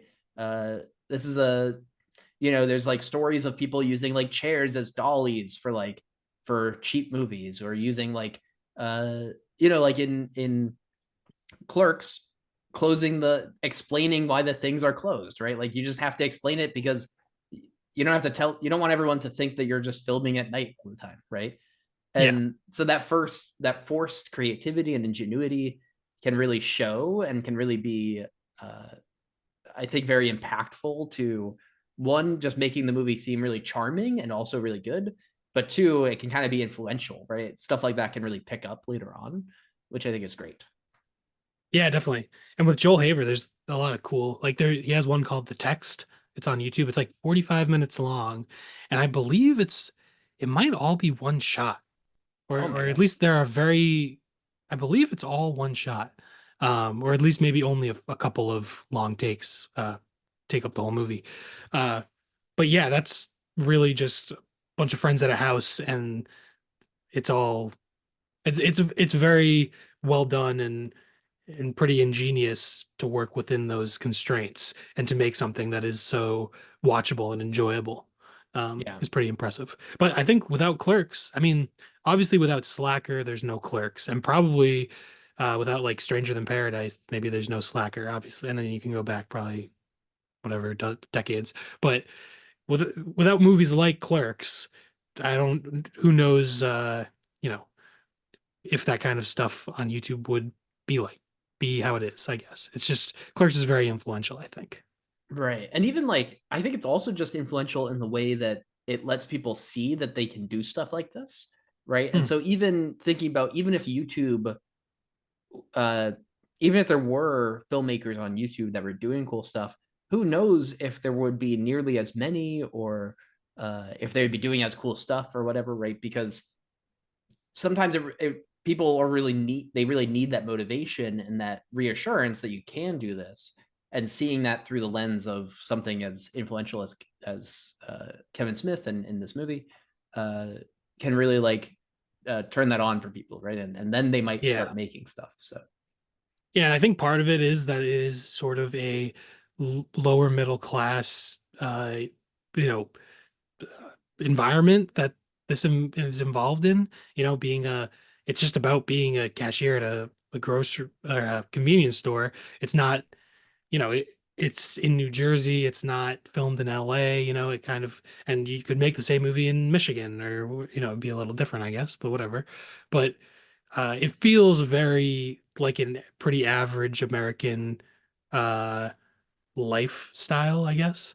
Uh, so yeah, and obviously with the '90s, like Reservoir Dogs has happened, and like a lot of there have been big independent hits basically, and Miramax is obviously like huge and growing at this time.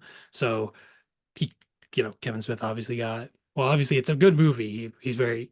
It's part talent, part also luck of being right time, right place, and being able to get distribution and become so popular. But yeah, well, that's a funny, do you know, did you hear the story of so I was watching, so I rented out the there's a really awesome coffee shop near my work that is also a movie store, which is cool. But whoa, yeah, it's really I gotta awesome. go. Yeah, it's called the VU, VU. Oh, okay. But uh so I rented out the like 10th anniversary Blu-ray of this, or whatever it was. I forget 15th. exactly. I The think that's the one 15th. I have is the 15th, which also I looked at it, I was like, 15th anniversary. Wow. I was like, that was 2009. That was 16 years ago. That's fucked up. But yeah. God damn. Um Yeah, it's a good Blu-ray. yeah. And so I think yours must have the first cut on it then. It does, but Yeah.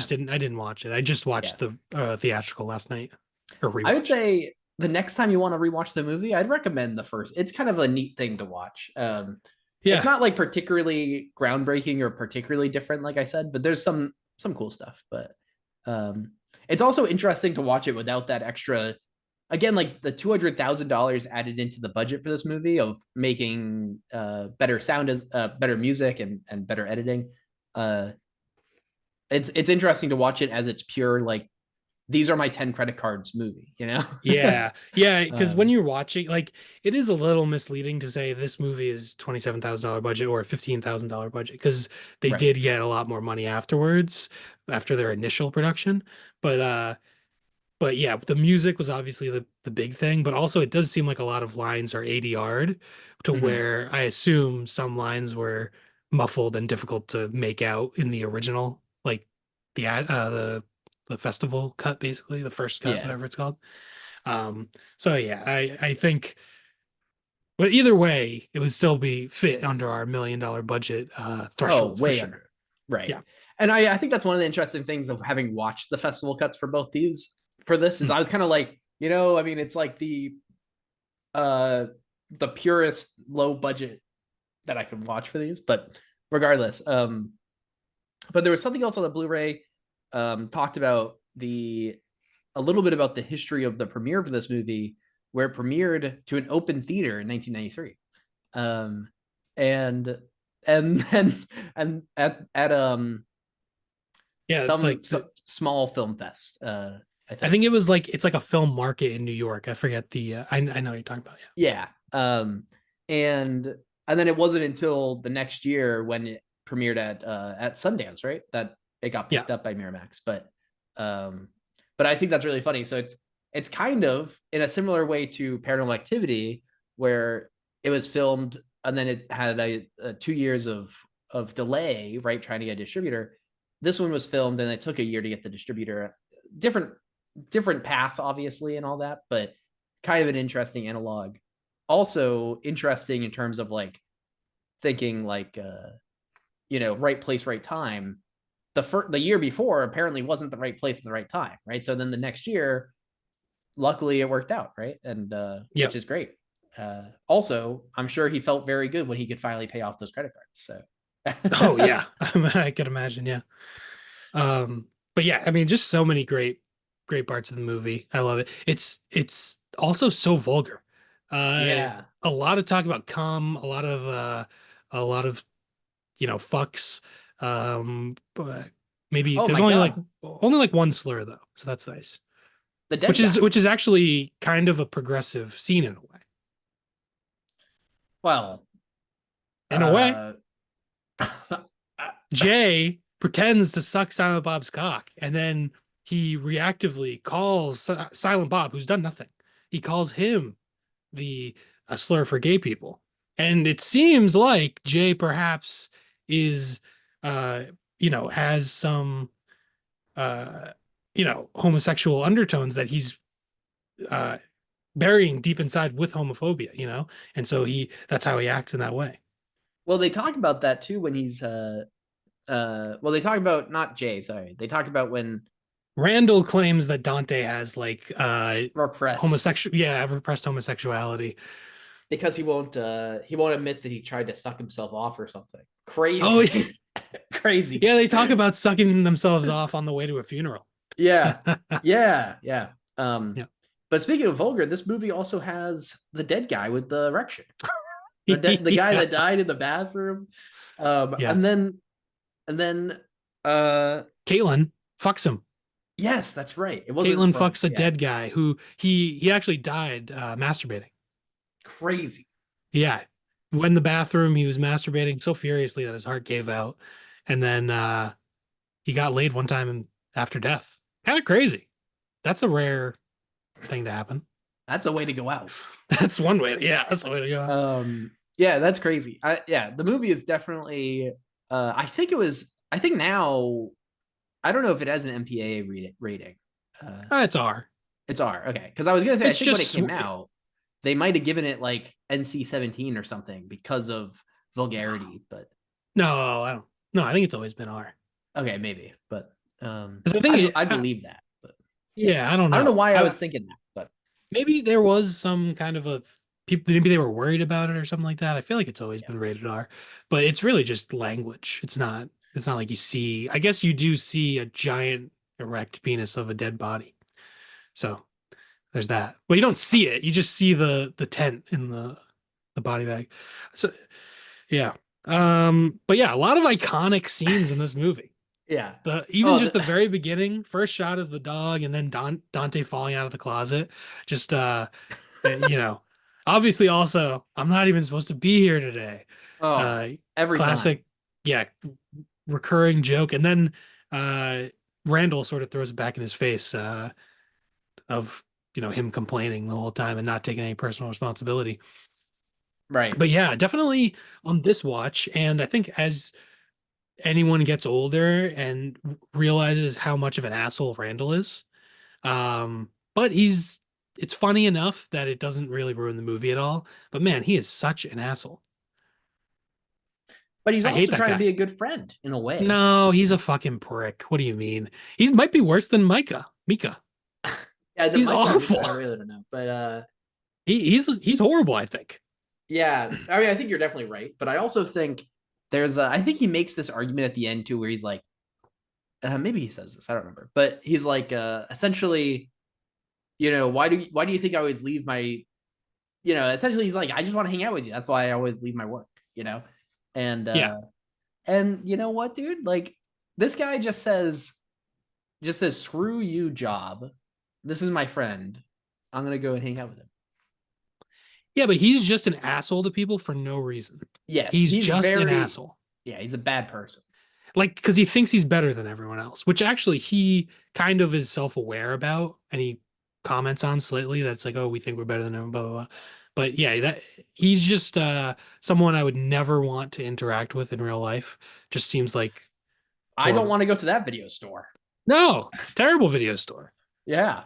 Yeah. Even when he's like, yeah, oh my god, he sells the is it a 4-year-old or something like Yeah. cigarettes? That's crazy. And then Dante gets a $500 fine because of it. Yeah, not good. Yeah. Um, yeah, that's rough. But yeah, Yeah, there's not a lot of redeemable things he does, I guess. But no, I mean, also he does, I guess it's questionable what the right thing to do in this situation is, but he does tell Veronica about Dante talking to Caitlin, and obviously Dante is being an asshole, but also, right. why would you go and tell her behind his back? I don't Yeah. know. I guess Yeah. to, yeah. Yeah. But he spits water in a guy's face. He doesn't he's just an awful human. You He's know, there's absolutely despicable. it's interesting. There's like there's like the pre 9/11 stuff in film where it's like, you can have Tom Hanks live in an airport because it's not nine Yeah. eleven yet or something, right? Or what, Well, like all these, that movie came out after 9/11, but I see your point. well, whoops. But yeah, there's like all these things that I think happen a lot in, Final Destination. yeah, exactly. Right. That movie would be different if it came out the next year, right? Yes. And uh This is a pre-COVID movie, is what you're saying. exactly, right? This is a pre-COVID. Nobody's gonna spit water on someone working as a cashier in post 9/11 uh, cinema. Wait, Post-COVID. nope, sorry, post COVID. Post-COVID. 9/11 Yes. has nothing to do with that. 9/11, the hijackers actually spat in everyone's faces right before they flew into the towers. I don't know if Oh you knew man, that. I Yeah, didn't it's know that. crazy. No, that's Yeah, rough. the government's been covering it up for a long time, but the hijackers actually started COVID, just so you know. Um, Anyway, uh, but I think also the fact that the characters are flawed, not necessarily Randall, he's an asshole, but the fact that the fact that most of the characters in the movie are flawed, and I think that they're in like relatively relatable positions where yeah, it's like a lot of like young people work at stores and do retail and hate their jobs and hate their customers and stuff. This is almost kind of like a power fantasy movie where if you look at Randall as like the power, the like he's almost like someone like you don't want to actually be him, but like you kind of wish that you could do these things where like mm, at the store, not to just anyone, but like when a customer is being an asshole, you just want to be like, dude, get the fuck out of here. Like, it, yeah, yeah, So in a way, yeah. there's kind of like like I think that that's kind of he's like the outlet for Kevin Smith, maybe, who of course was doing the retail work at the time. Um, maybe the outlet of being like, this is maybe what you want to be doing sometimes, right? You want to just Right. leave your job, you want to go play He's hockey on the roof. Yeah, he's sort of the devil on the shoulder in some ways. But Yeah, yeah, I mean, he is a complete asshole, but he does seem like a real person to me. Like right. they all the characters do seem pretty realistic, even though some of the scenarios are totally crazy. Yeah. And you can kind of, I mean, because they're flawed, you can also kind of, I think it's easier to put yourself in the shoes of a character when they're flawed. Even if you're not the flawed in the same ways or you're not perfect in the same ways or whatever, just knowing that they're not like a totally idealist, perfect character helps Yeah. you kind of like put yourself in those shoes. And so when you relate to them on that level of like, yeah, like I hate the customers in my job and you feel like you can kind of put yourself in those shoes, I think there's that strong connection that people might make to this movie. And I think that's part of why it kind of became cult, right? Is like a lot of young people getting out of or still in these jobs probably feel like it feels seen in a way. Yeah, definitely. Definitely from like a class perspective, I think this is a kind of movie that seeing, you know, retail workers, minimum wage workers portrayed on screen like this is not a common thing. And so I think that is a part of the appeal of the movie for sure. Um, but yeah, and also all the characters being assholes is not a problem with this movie to me. I think with some movies it can be, but in this movie it just felt like they were all assholes in a believable, realistic way. And also they're funny, so it kind of works. Yeah. I mean, Yeah. it is kind of rough when you knock over the casket at a wake, but Yes. Yes. We don't know if that was intentional or not. That is bad though. crazy, That is very crazy. bad. Yes. Uh But yeah, a lot of iconic scenes in this movie. I love the Chulies. Like, great way to start the movie. The guy who's warning everyone about Oh cancer, my don't buy the god. cigarettes, don't buy the cigarettes. And then it turns out Veronica figures out right away that he's a Chulies gum representative who's trying to sell Chulies. And then one of the guys who was pelting cigarettes at Dante is like, all right, can I get a pack of cigs? Yeah. Yeah. Yeah, there's I Very, mean, it's a very good opening to the movie of just like setting the tone for what you're going to be in for, I think too. yeah. And yeah, Veronica is a actually like kind of a well-written character for like a movie made by a bunch of dudes in the 90s. Like she's clearly the smartest person here. She has ambition, she's in college. Um and I don't Dante has kind of a misogynistic attitude toward uh her previous sexual activity. However, also I kind of understand you wouldn't want to know how many dicks your girlfriend has sucked. I think that's also kind of reasonable. And she very strangely, she's like, you didn't even care to ask me how many people I've slept with, and is like offended by that. But I feel like that's something you just kind of just don't talk about it. Yeah. Why would you want to know that? I think in a way she's also very uh like all that like sexual freedom stuff, right? Like she's very Mm, she's a more modern woman, right, you know, sexually like liberated. yeah, yeah. And I think it's interesting that that's the case, and then she's also kind of yeah, she like makes him lasagna and brings it into him, and she's really not much uh especially at the early part of the movie.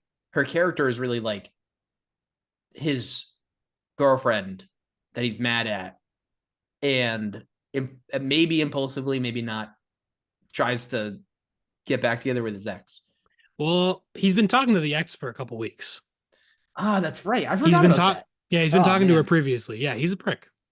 Yeah. And a Yeah. dumbass. She cheated on him 8.5 times, or 9.5, well, maybe 10 now, because the dead guy kind of counts as a half. That's crazy. And she's cheating on the Asian. She tries to cheat on the Asian design major uh with Dante. I think his name is Yeah. Sang. Past tense. That's what they say in the movie. His name is Sang. Past tense. Yeah. Yeah. Yeah, I think there's a lot of interesting stuff about Veronica's character, and it's like it's one of those things where it's like it's almost interesting that she like I could see a world where you follow her as a character and you watch the same like maybe not the same stuff because that'd be pretty boring from her perspective maybe, but like it'd be interesting to just see what's going on with her too, you know. But Yeah, but she's almost such a like normal good person that it might not be as interesting. Like yeah, The whole idea of Dante, like with the at the store, all these crazy characters are coming in and out. Jay and Silent Bob are outside selling drugs. They're playing hockey on the roof. There's all sorts. There's the Eggman. There's the milkmaids. It's chaos around him. Whereas Veronica probably is like a pretty stable, just normal person for the most part.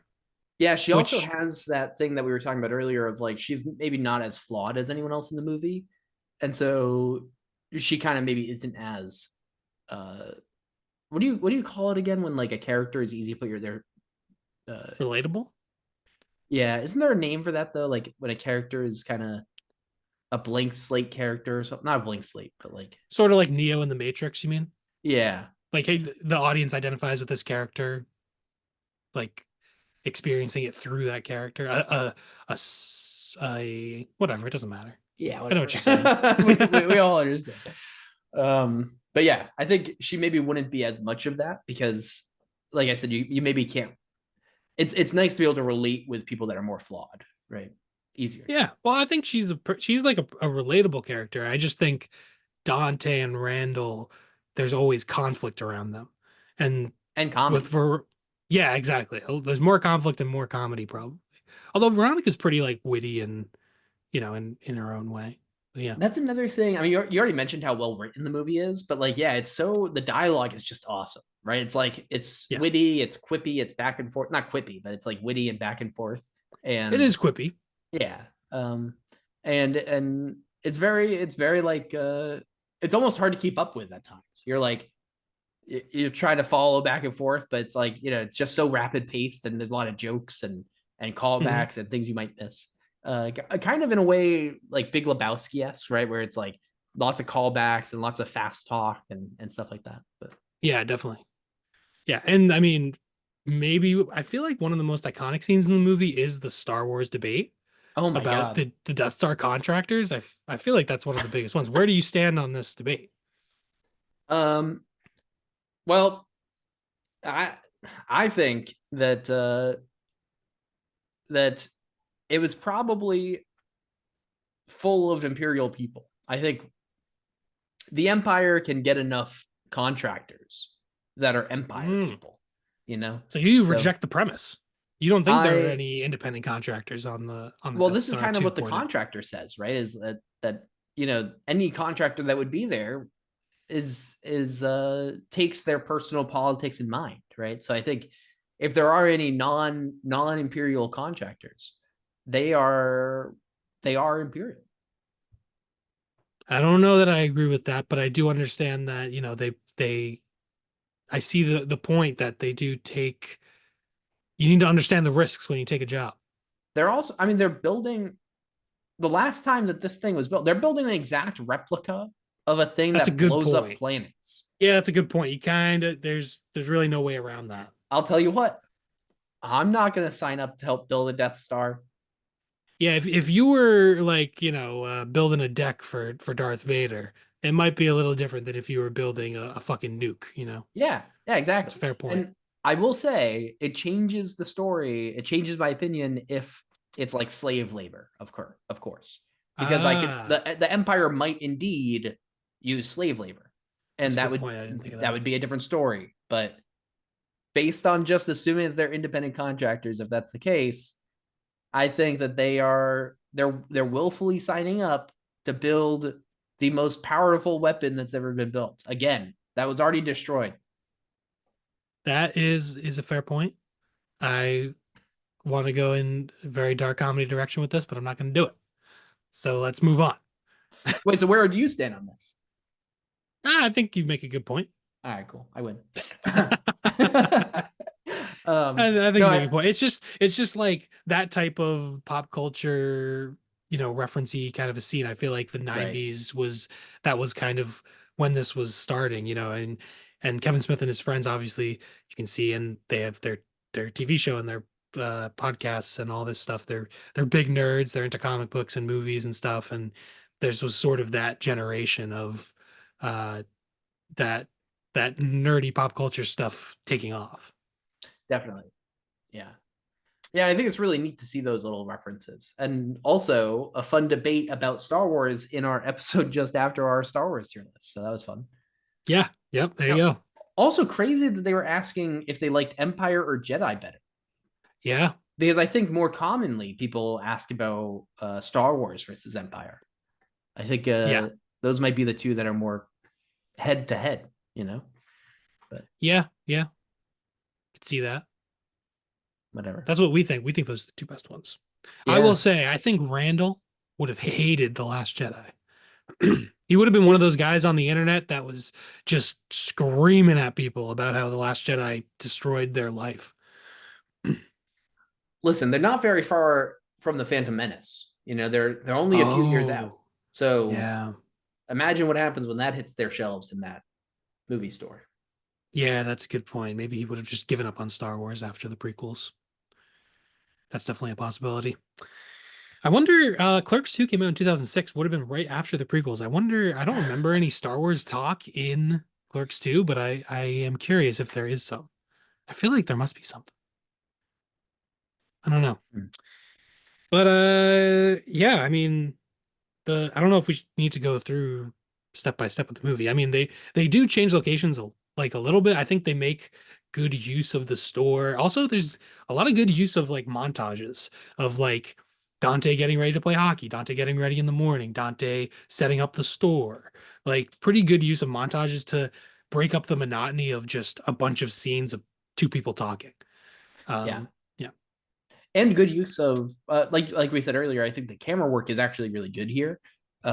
There's like the car scene specifically where it's like just shifting back and forth, and it's a Yeah, really clean a really clean shot that was kind of unexpectedly good. yeah. And I think there's a lot of variety too with like they cut outside to Jane Silent Bob enough that uh that's a sort of a different location. The roof with the hockey, the funeral, there and also just the amount of different people coming into the store makes it always feel fresh. And also there's the video store too, so that's another location. Yeah, yeah, it's interesting because it's almost a single location movie, and actually, Clerks might have come up when we were trying to pick our single location movies. I forget, but Might have. it might have. But there is, I think the leaving for the funeral kind of at least even breaks out of the like strip mall idea of you got the two stores and stuff, but Yeah. I mean, it is. I mean, even if you exclude that one scene, it does make really good use, like you're saying, of these areas. And even just like the shots of the aisles in the store feel very different than the shots of the register. Yeah. Also something throughout the movie, there are title cards throughout the movie. I Yeah. I counted 14 title cards. Some of them make sense. Some of them seem like random words pulled out of a dictionary. Uh, I'm gonna go through all of them. I have them written down. I believe this is every single one. I have 14 written down. First one, Dante. I believe the second one is Clerks. I'm not counting that, so we're gonna. But that's the actual title card of the movie. Then vilification, which is I believe the Chuli's gum guy vilifying cigarettes. Then Jay and Silent Bob, self-explanatory.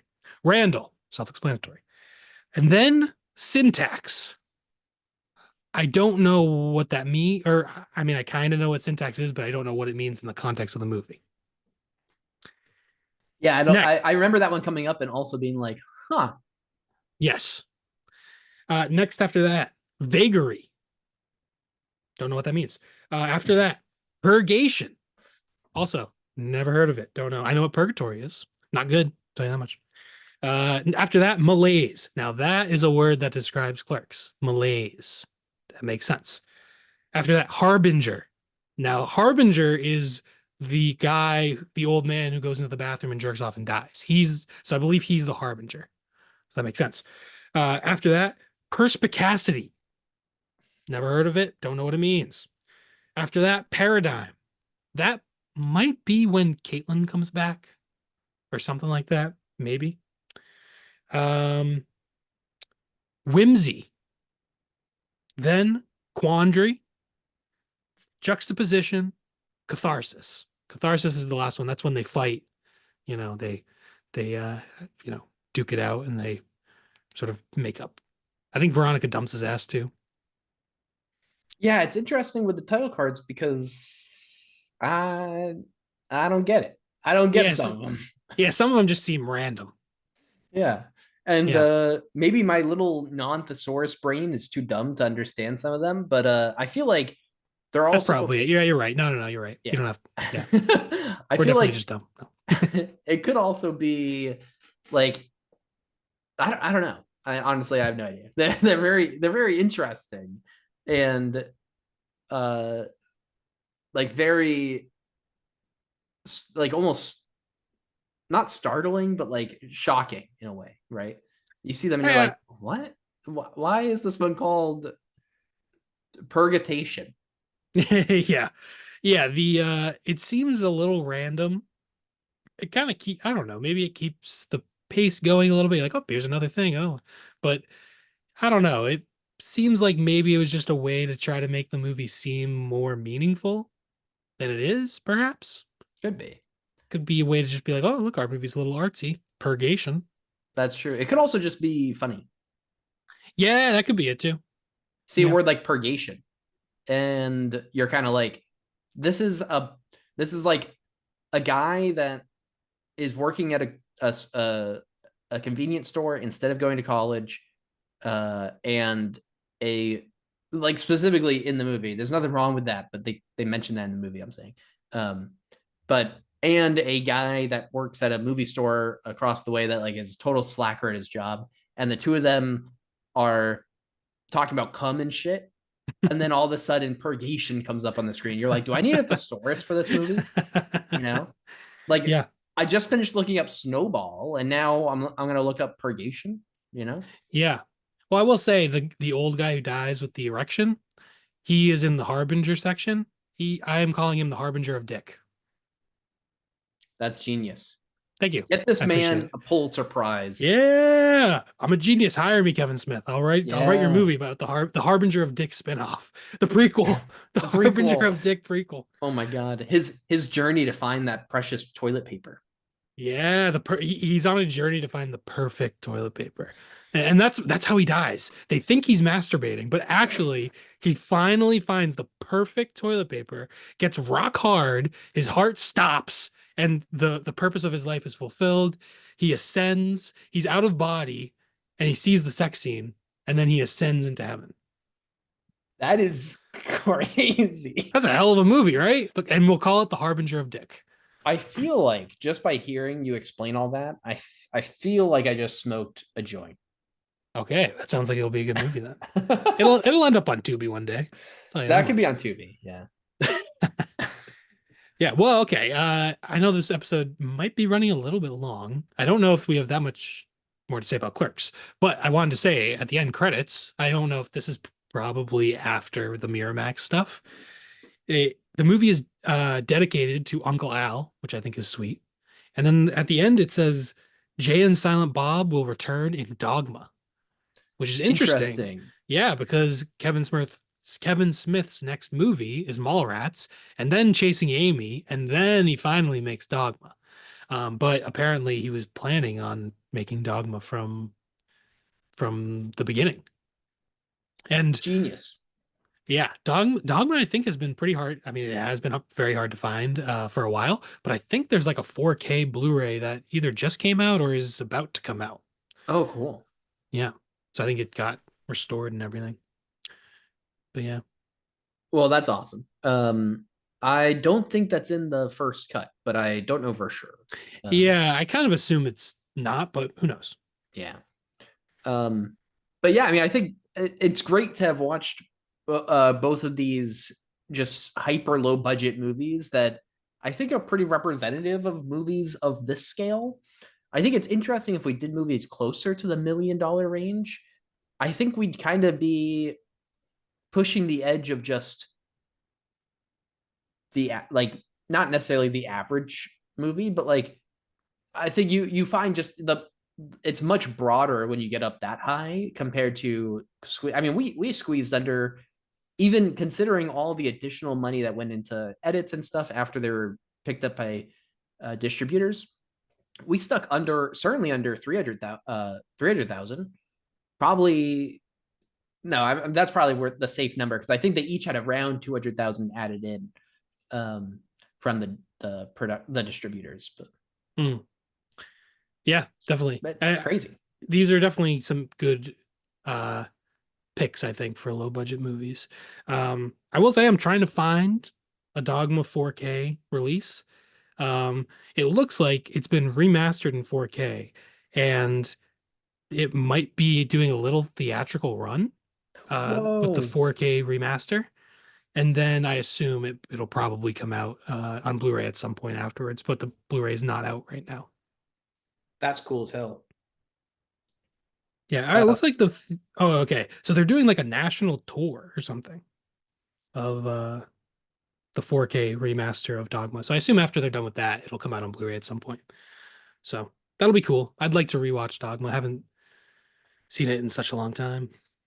yeah, I've never seen it so it'd be cool to watch. Nice.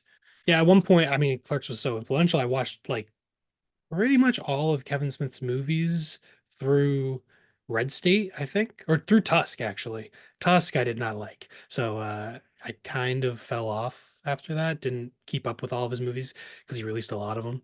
I think I watched Yoga Hosers, which was not very good, in my opinion. Um, but yeah, I think his movies also, especially a lot of those early ones, they're very easy to watch. They're Mm-hmm. very watchable and fun and just enjoyable movies.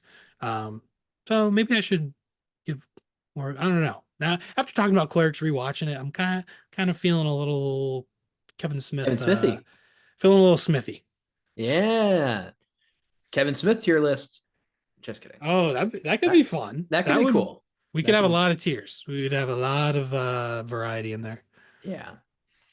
But Um, that's the thing with the tier list is like he's probably going to keep on making a bunch more right, movies. right. But you know Mhm. what? Kevin Smith, if you ever want to join us for our podcast, you Oh know, man, feel free. that would be crazy. That That'd would be be pretty crazy. awesome. That would be very I cool. mean, he's He so seems like he seems like a cool guy. yeah, yeah. And But he's made for podcasting. The guy oh can yeah. talk. Oh my god. Yeah, that'd be awesome. I don't know. Do we want to do our ratings I'm down. for I don't know that Clerks? I have that much else to say about Clerks. I think you're right about the relatability and sort of a cool depiction of lower middle class American life that a lot of people can relate to. I think it's hilarious and well written, and it's impressive what they did with such a small budget and using their resources. Um, yeah, so cool that we covered two ultra low budget movies that were so influential. Um, and yeah, I was very happy to rewatch Clerks. My rating, I gave it 4.5 out of 5. It was Nice, a little bit tough to rate. I was like, I don't know. I could give it 5, I could give it 4. I don't know, but I ended up I think 4.5 out of 5 is fair. nice. I gave it 4, but I feel very similar to Paranormal Activity of like a I could watch this again any minute and it could be a 5 star. Like it's definitely in that range of for me of like I don't know, like anything could really tip that scale for me. So Hmm. I don't know. Maybe that means they're more like 4.5s for me, but I'm leaving them where they are for now. I don't Ah, that's all right. I think that's reasonable. But know. Rating what movies is hard, dude. You know, it's so it's the hard difference between a work. 4 and a 4.5 is it would change the space-time continuum. It's Exactly, very exactly. You important gotta be work we do very here. precise. All right. Um, Well, do you have the rating recap for Clerks? of course. We've got 7.7 out of 10 on IMDb, 3.8 out of 5 on Letterboxd, 90% Rotten Tomatoes, and 89% audience score. Very well received, Nice. 8.3 out of 10 average. Yeah, that Nice. makes sense. Awesome. Yeah, it What's definitely does make sense. what's that sound bit? Yeah, that makes sense. Right? Is that from something? I have no idea what you're talking about. You sound like a crazy person. I swear that's a meme. I don't know. I'm not online, so I I really don't don't know my memes. know. I I don't know. I only learned like weeks ago that I say what the dog do wrong because it's what the dog doing and not Yeah, what the dog doing? yeah, I always thought it was what the dog do. What are you doing? What the dog I, doing? I understand that, but I thought it was do. I'm What the dog doing? my limit on memes is like what I hear from people, so it's very easy for me to not know what they are. What about this? Damn, Daniel. Know that one? I maybe I that sounds familiar. You Yeah, know what? maybe. You know what's messed up? One of my coworkers has been showing me things that our kids listen to as middle schoolers, and I've been hearing tung tung tung cigar I Italian don't know. brain rot shit that's like killing me. I can't Oh, do it. I I've can't. I've never heard of that. I don't want to hear about it. I want to live in my era. I want to live in what are those? Remember What that are one? those? I know that. I remember That's a that. good one. Yeah. All right. Well, this Anyways, podcast has devolved into just saying memes. What's happening? All right. a Yeah. respectful editor would take that out, but fuck me. No, keep it in. Keep it in. Keep it in. Double it. Triple it. I'm Keep just gonna replay that four Yeah. times. All Oh right, man. it's time I for think the it's category cup. time for the category cup. This is the big part of the show where we pick our topic for our next full episode. Before our next full episode, I believe we're talking 28 days later and 28 weeks later in anticipation of 28 years later. So yeah, next episode we're going to be watching and talking about those two movies. But after that, our category will be Robert Altman. Movies Oh, directed by Robert Altman. Honestly, I mean, definitely one of the best American filmmakers of the 70s. That's like his golden era. Um, cool. This might be one of the first director categories that we've pulled out of the cup. Yeah, I was gonna say I don't know if we've actually hit a director yet. So that's pretty Yeah. cool. It's interesting because I put a bunch of decades in there, a bunch of directors, a bunch of actors, but we just haven't, we've been missing them somehow. Yeah. So here we go with the first one. I mean, the first thing that comes to mind for me is The Long Goodbye, which is just one of my favorite movies. Absolutely love it. So there's a very strong possibility that that's what I'll be choosing. It's gotta be his most popular too. I mean, it's It's hard the to most imagine it's the uh most popular on Letterboxd. is it? Yeah. Yeah, but yeah, I don't know. I feel like The Player and Nashville might be as popular. I also really love McCabe and Mrs. Miller. Great Western. Probably one of my favorite Westerns of all time. Kind of a revisionist Western. Um, California Split is great. Images is great. Rooster McCloud's a crazy, weird, crazy movie. Uh, and yeah, there's a couple I haven't seen yet. Like Shortcuts. I actually have the Blu-ray and I still haven't seen it because it's 3 hours long. Um, but I want to watch it, but it's just long. He has a pretty big filmography, but Yeah. some of it varies. A lot of stuff in the 80s and 90s. He was did some TV stuff. I think one nice thing about this category, we've had a lot lately where it's kind of, like single location movies. It's kind of hard to find exactly what that looks like and remember if things are exactly single location. And even low budget, right? Like under $1 million. There's a lot of movies under $1 million. Yeah, And even though he has a kind of a pretty big filmography, he's certainly it's easy to just look at a list of his movies, yeah. which is And it's nice. a lot easier to. Yeah, it's nice to just have a pretty discrete list. I assume you're sorting by film length, shortest first. You know me. I actually wasn't, but that's a good Oh. idea. I was sorting by average rating just to look at some of that stuff. But I, if I think you would like Images. It's I sort was I of was looking at images. That is it's sort of a horror thriller kind of a thing that I think would be up your alley. the poster looks kind of cool. The poster is very cool. And do you know how long images is? 104 minutes. 104 minutes. That's not bad.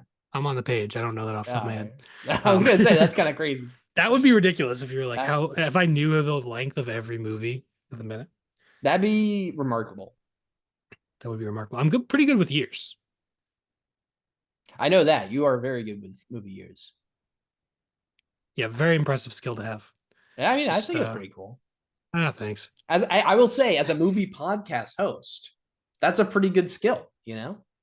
It's one of the only things it could be helpful for in life would be having a movie podcast. I don't Yeah. think there's a single other situation in life where it could be helpful. Have you seen MASH? Never seen MASH. One of the few of his like big movies that I haven't seen yet. I can potentially do MASH. Have you seen it? I've seen it with my dad, but Oh, okay. I mean, a while ago.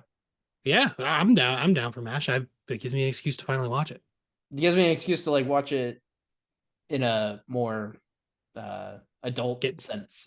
Like yeah. yeah, I'm between MASH and images because that looks pretty interesting too. But I might just go with MASH. Okay. Um, Sounds good. we talked about we talked about Full Metal Jacket and Warfare recently, so I think MASH is a great contender with those for We talked about what? Full Metal Jacket and Warfare. Yeah. So this fits in perfectly with our. Another war movie. I think I just have to go with The Long Goodbye. It's just like I love it. It's one of my favorite movies. I mean, do I and want? and I'm getting you one that you haven't seen, so you Yeah, don't have to worry about exactly. seeing a new one necessarily. Yeah. All right, fuck it. Let's do it. The the Mashal Goodbye. Oh boy, that's a tough title. The Long Good Mash. The longest good mash. What about Mash Sounds Goodbye? like a Thanksgiving special. The what Mash is it? Goodbye. The Mash mash Goodbye? goodbye. The mash goodbye. The Mash Goodbye. The mash. Or It's not our best. The Long Good Mash is pretty good. Because I The like that long, if you combine it into one word, you say good mash, yeah, I think you not got to good combine it. mash. Yeah, it's not good Gamash. mash. It's good mash. It's The long like, good mash. yeah, yeah, the long gamash. Yes, sort of. No, I like it. I said it right. All right, cool. So that's great. Yeah. All right, we're doing MASH and the long goodbye. People, Easy. join us in 2 weeks to talk about two classic Robert Altman movies. This is fun. This will be fun. Also, I feel like we've been doing a lot of like 90s and 2000s movies recently, so it's nice to jump back to the 70s a little bit, get a different era going. Yeah, definitely. Yeah, I hope that we'll hit a decades soon. It's always fun to revisit Yeah. certain decades, but this is awesome. And I'm excited for it. And if you guys are excited for it, make sure you comment down below which of the two movies maybe you're most excited for. Make sure you watch them with us so you can follow along in the coming weeks. Also, you can find us on Letterboxd is probably the best place to follow us. Uh, we're just Mind Your Movies podcast, and on there we have links to all of our other social medias: Blue Sky, Instagram, YouTube, Spotify, Apple Podcasts. All the things that you need are right there. If you want to really help us out, follow us on all those things. You know that just helps us. And if you really like the show and you want other people to see it, the best thing that you could possibly do for us is share it with someone. Yeah, give us 5 stars on the podcast apps if you want. But just thanks for watching or listening. We Yeah, appreciate it. We do this we do it for the love of the game, for the love of yeah. the movies. Yeah, and I'll tell you what, if you can't tell by now, we certainly do love some movies. Yeah, we hey, don't forget, mind your movies. That's a good outro. We Hey, should that's a start good using that. outro. This is gonna And be the first time that we've done it, so this people are gonna go back to this episode, yeah, iconic. Yeah. as a classic. All right, all All right. right. And with that said, don't. I'm fucking it up. No, And, we got it. uh, and don't forget to mind your movies. Perfect. Perfect. Hey, that's pretty good, right? I like that. All right, cool.